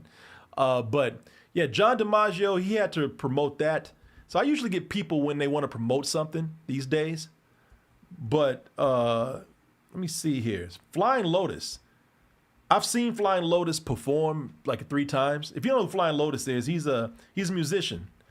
DJ, musician, composer, filmmaker. I don't think I've seen, he has a couple of movies. I don't think I've seen them. But I think he's an amazingly creative guy, and I love his music. And So yeah, I would, man, listen, if I could find a reason to interview him, I would, because I think he's just an incredibly talented guy. Think he's a visionary. You don't have to like everything that he does. Like one, I know the movie that he came out with is kind of gross, and and a lot of people look at it and they'd be like, nah, that's not for me. But I got to admire a guy for having this vision and being that creative. But I've been listening to his music for years, man. He's got so many different sounds, and like I've seen shows where he just DJ'd, and I've seen shows where he's actually gone in and played his music. And yeah, I think he's great, and I love his music, man. I wish I could play some of his music for you. One of his, because I had a song for years that I listened to. It was on my playlist. Let me see if I can find it here.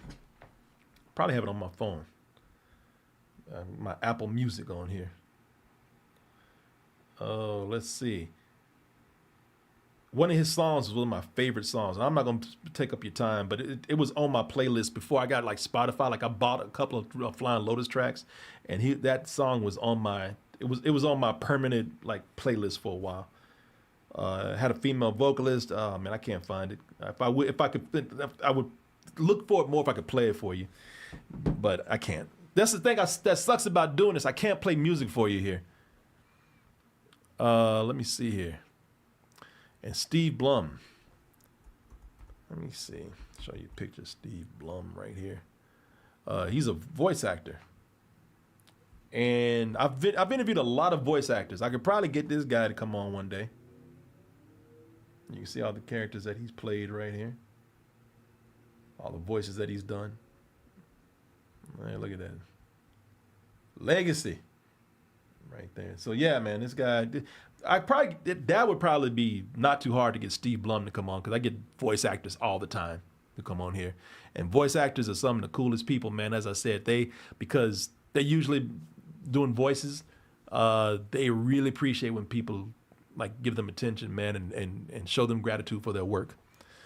Let's see here. We're gonna get through this, y'all, I think. Let's see. I know you've been critical on the MCU lately, but what have been your favorite projects post Endgame so far? And do you think that they've been on a good streak, or a good streak quality wise, starting with the Thunderbolts? Man, the best thing that they've done, I think, post Endgame, and this is gonna be crazy. Spider-Man, I love Spider-Man. You know that. Let me see here. What did we have anything post? Yeah, we did post Endgame. I mean, we had the 2 Spider-Man movies, and those are good. But I think the best thing that they've done is not a movie; it's a TV show. And the best thing that they've done is Wonder Man. Wonder Man, I think that it's they took a chance. It's different. It's not so much a superhero show as it is sort of a dramedy. And exploring this relationship between the struggling actor and the guy that he loves, his mentor. That guy Trevor, who's played by Ben Kingsley. What's his name? Abdul. Look, I don't want to mess up his name. Yahya Abdul Matisse or whatever. He's great. It really is a refreshing show where they pull back on the superhero antics that we've seen over and over again that just become repetitive. It's become across all superhero properties, not just Marvel.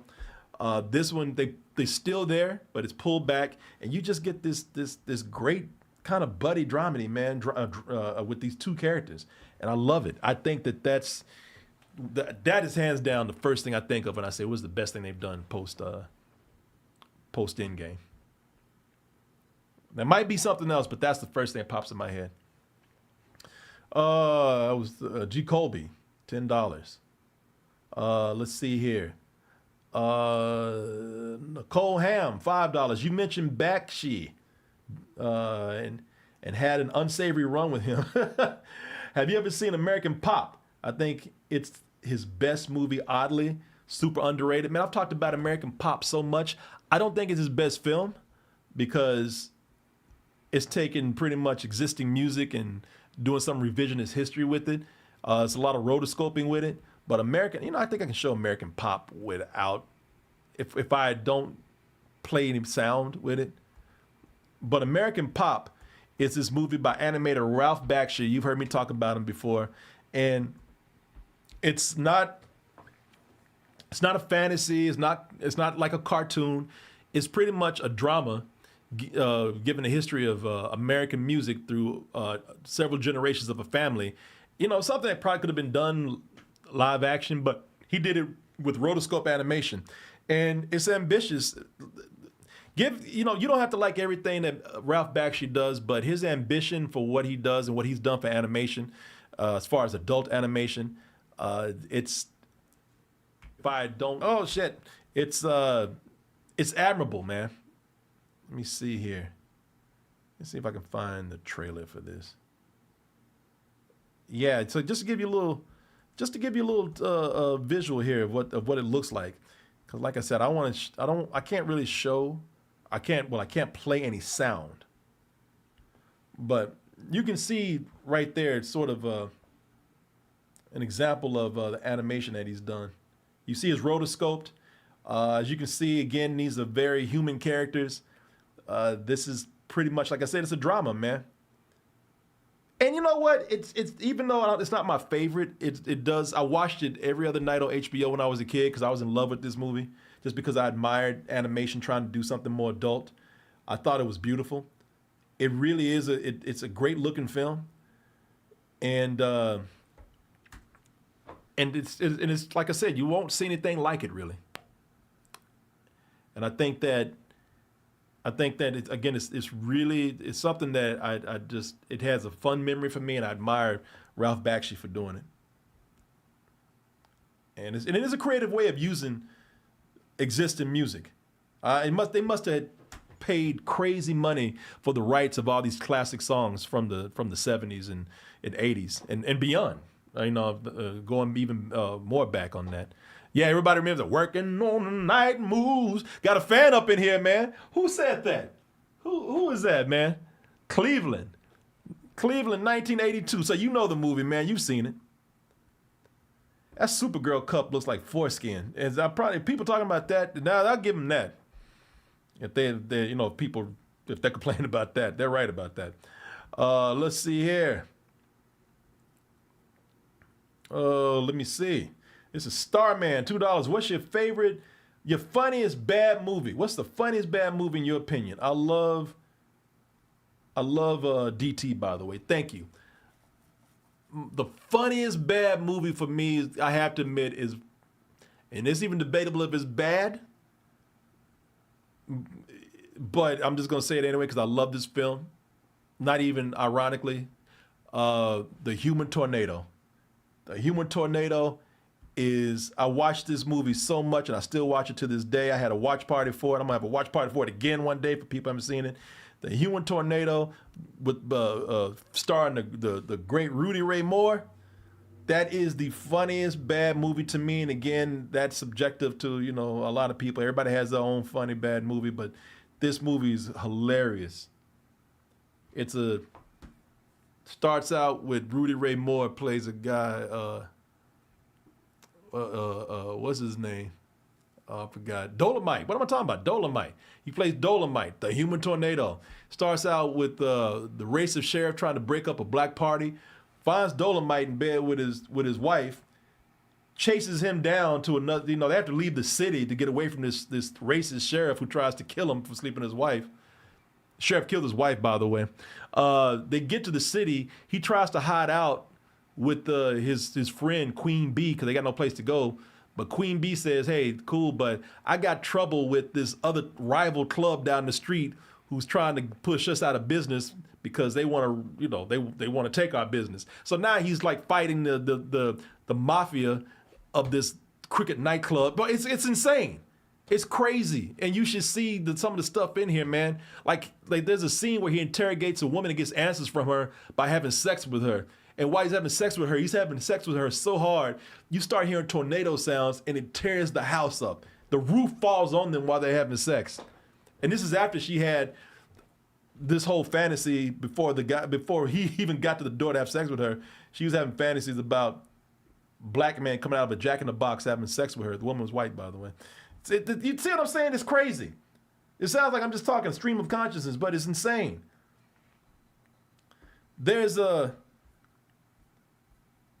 I wish I could show you some... Like, there's just silly shit in the movie, man. I think I can show you a part without getting taken down. Let me see here.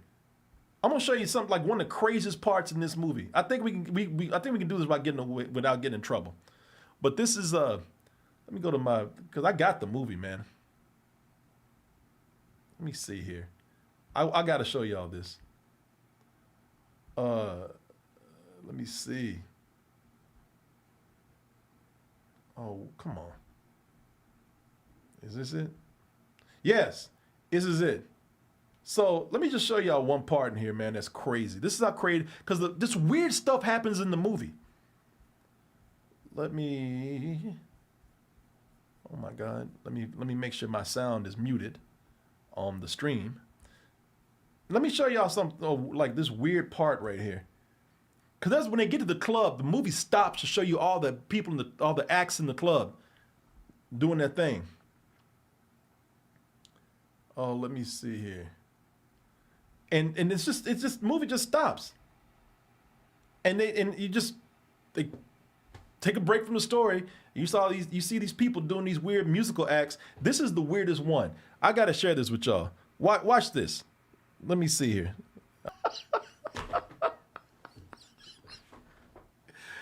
So this is a combination of the guy didn't know what to do. He's probably on drugs. They only had one time to get that shot, that scene. They couldn't go back and couldn't do it again. The dude forgot his moves or whatever, and just I don't know, but that's the movie stopped for that. Somebody said, "What's happening?" Exactly. I can't tell you. I've seen this movie 100 times. Oh. And that is my favorite bad movie right there. Let me see here. This is Carnage Rage, $5. I'm glad you brought up Star Wars, Corey, because I prefer Legends over canon. And my favorite character is Kyle Katarn. Yeah, I think, like I said, man, there's some legacy stuff that they've done that is cool. The one, the animated, the Star Wars Legends. That's the one with the animated anthology, right? That's when they do stuff like that, I don't mind, man. Let me see here. Oh. Which one is Star Wars Legends, man? Oh, and yeah, man, you know what my favorite one is? And somebody mentioned it. The Genndy Tartakovsky one.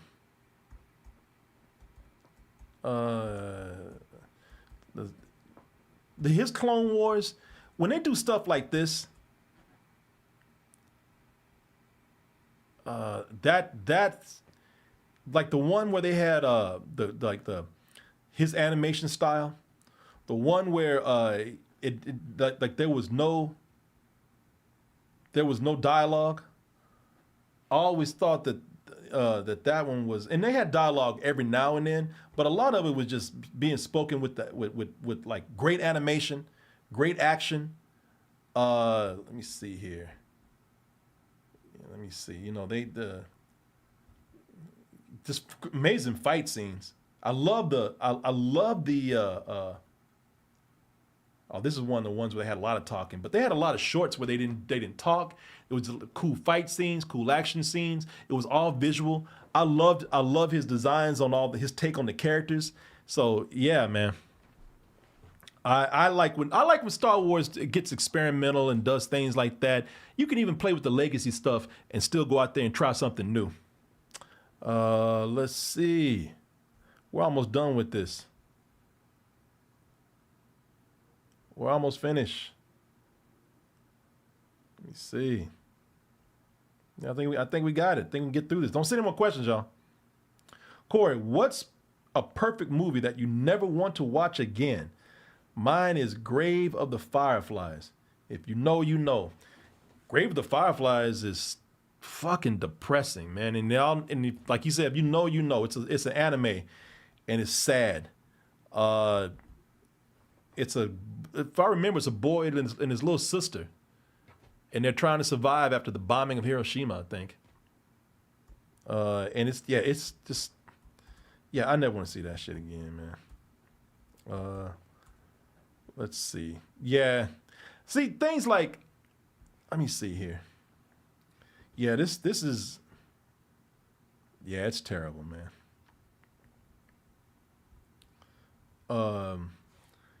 Speaking of which, that reminds me, I'll tell you a movie that I saw that I think is well done. And I could probably watch it again, but I have no desire to. I remember renting this movie, again, on the theme of adult animation. And there's this movie called When the Wind Blows. And the animation is done well. I think David Bowie did a song for it. And it's well directed. But man, I don't want to see this movie again.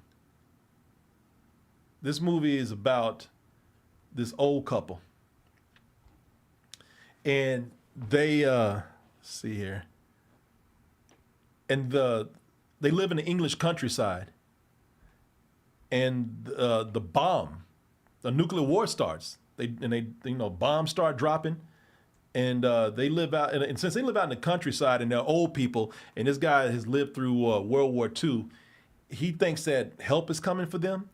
He follows all the propaganda saying, you know what, if we just do what they told us to do, like board up the house, paint all the windows, put wood up against the door and put ourselves in the, and go to the bathtub and bunker down, we'll be all right. And the bomb drops, and the rest of the movie is just them dying slowly and still not giving up hope. Their hair is falling out. They're coughing up blood. They look at animals out their window dying, and the whole time they're thinking like, oh, somebody's coming to help us out. And you see like their eyes get sunken in. It's like, oh my Jesus Christ. I don't know if you even want to watch this the way I'm describing it now. Believe it or not, it's a good film, man, and again, it's well done, and it's a bold film. But fuck. Yeah, people, I could not watch that again. Some people are like, God. Fuck, man. It's the visuals of everything of them dying is bad enough, but to like just see these people having hope while they're just suffering, slowly and dying slowly.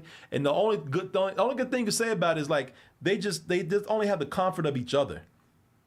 But yeah, see, look at that, man. Like they only have each other, and they're kind of like, that's the only comforting thing, because they're like, well, at least I have you. But fuck no. I don't want to. Now that I hear my words describing this movie, I never want to see this again. Jesus, I need good shit today. No, never. Let me see here. Corey, did you know that Cool World, what is this? Cool World 5 DC, I think you meant to say had. Cool World had 5 DC tie-ins. 4 were prequels, and the last one was a movie adaptation that changed the ending. Jack gets stuck in a comic book, and Hollywood dies after touching the spike of power. That movie didn't make sense as one movie. It barely made sense as one film. How you gonna have 5 other spinoffs and prequels and things and sequels that like come out of this? None of this shit makes sense. Even what you told me what happened right there, the spike of power. We did a roast on this film. Interesting film, interesting history with it. And again, love the ambition, but Cool World is terrible. And I remember I was so excited. No, I wasn't. I remember even when the movie came out, I was like, all right, I don't know what to make of this. Yeah, Cool World it's a Ralph Bakshi movie, the guy that we just talked about who did American Pop. And I had, I wanted to work for him, but even by looking at the trailer, I was like, nah, y'all trying to ride off the success of Roger Rabbit. And it was. That's the reason why I got greenlit, I guarantee you. And this movie's terrible, man. Because it's trying to do too much. It makes no sense. It's some great art in the film, but it's too chaotic. There are moments the movie just characters will be talking, and all of a sudden, all these little characters will start running across the screen and then disappear. It's distracting. It's got beautiful artwork, but it's ugly and it's chaos. I don't know how the fuck you gonna get anything. How you gonna get any other the stories out of this when you can't even make sense out of one? It's interesting though that Brad Pitt was in this movie, man. Brad Pitt is such a huge star. It's crazy to think that he was in a Ralph Bakshi movie, and one of his worst. All right, winding it down. Which Tyler Perry movie did you enjoy roasting? Oh man, no, they're all great. I think. Let me think, man, because we've had some fun time. Oh, it's almost a tie between Temptation, which is just ridiculous. It's almost a tie between Temptation, the one where Taraji P. Henson she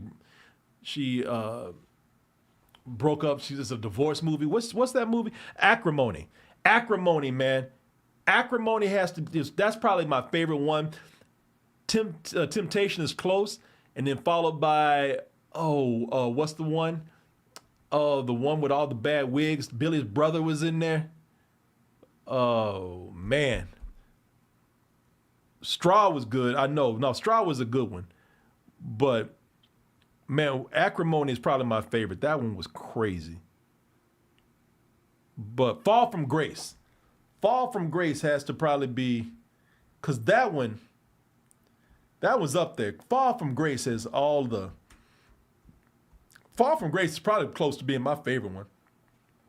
Let me see. Fall from Grace. Tyler Perry. Fall from Grace had everything, man. Fall from Grace had the ridiculous plot, the storyline, the bad wigs. I mean, that damn cake that's on top of Billy's brother's head. Some classic lines. Ashtray bitch had the dude in the back drinking air. There was no water in the cup. And this movie, it's the Tyler Perry movie with everything that's Tyler Perry. The over the top ridiculous ending. Yeah. That one has, I got to give it the Fall of Grace, man. Fall from Grace, that one has everything. The Tyler Perry movie with it all. With all your Tyler Perry favorites. Let's see here. Oh, that was $5 from what? Mac T Aztec. And let me see who else we had. Kai Katana, $5. Move their message. I'm sorry. Rick Zilla was the one that gave me $2 from Tyler Perry. Adam Myong, $300. What? Are you serious? Now, does message retracted mean that the $300 is gone? I hope so, man, because I'm not trying to take your money. I really am not. That would be crazy if you put $300 and he must have actually meant to put like 3 and the fingers kept hitting the zero or something. I don't know, man. But thank you.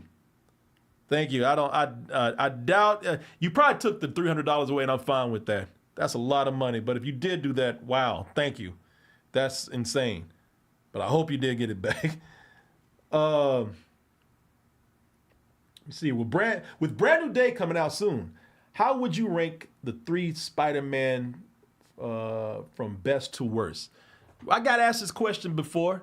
Tom Holland is probably my favorite one. So I'm going to go, let me see. Tom Holland Spider-Man. Tom Holland Spider-Man. I don't know, man. That's my favorite because I think that they finally kind of got the right mix with him. You know, the boyish naivete, some of the joking. Definitely, you know, I just think he's in the Marvel universe, and that's fun. Tobey Maguire would be second, and Andrew Garfield would be third. But Andrew Garfield gets shit on a lot more than I think he should. I think the Amazing Spider-Man 2, not good, but him, I think that he showed some real promise as Spider-Man. And Andrew Garfield was great. Let me see here. 3 Spider-Man. Let me see. I thought all of them were great together. Let me see. There they go. I thought all of them were great together, and when they all appeared in whatever that spot. What was it? Away from Home or something. Whatever. Yeah, I thought they were awesome together. Thought they were pretty incredible. No Way Home. Yeah, thought they were really good together. And Andrew Garfield was actually excellent in that role in that movie. Let's see here. Let's wind it down, y'all. Wind it down. I sent you an email in regards to my donation earlier. Oh, let me see. Let me see what your email is. Apology and clarification.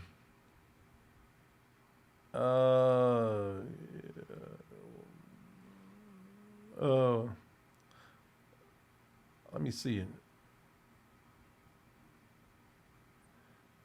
Oh, no, listen, this is from Caleb. Caleb says, I was not trying to say I was attacking the... No, man, my rant had nothing to do with you. It was a great question. You know my crazy ass just goes off.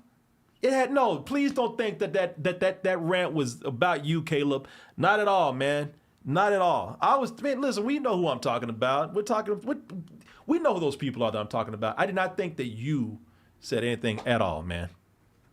Now, he asked about what I think about people, having, there's another discourse going on about the girl in Supergirl, like controversy, people calling, complaining about her. I heard the people calling her ugly, and I went off on a rant about people being ugly about it. Caleb, that had nothing to do with you, man. Not at all. Come on, man.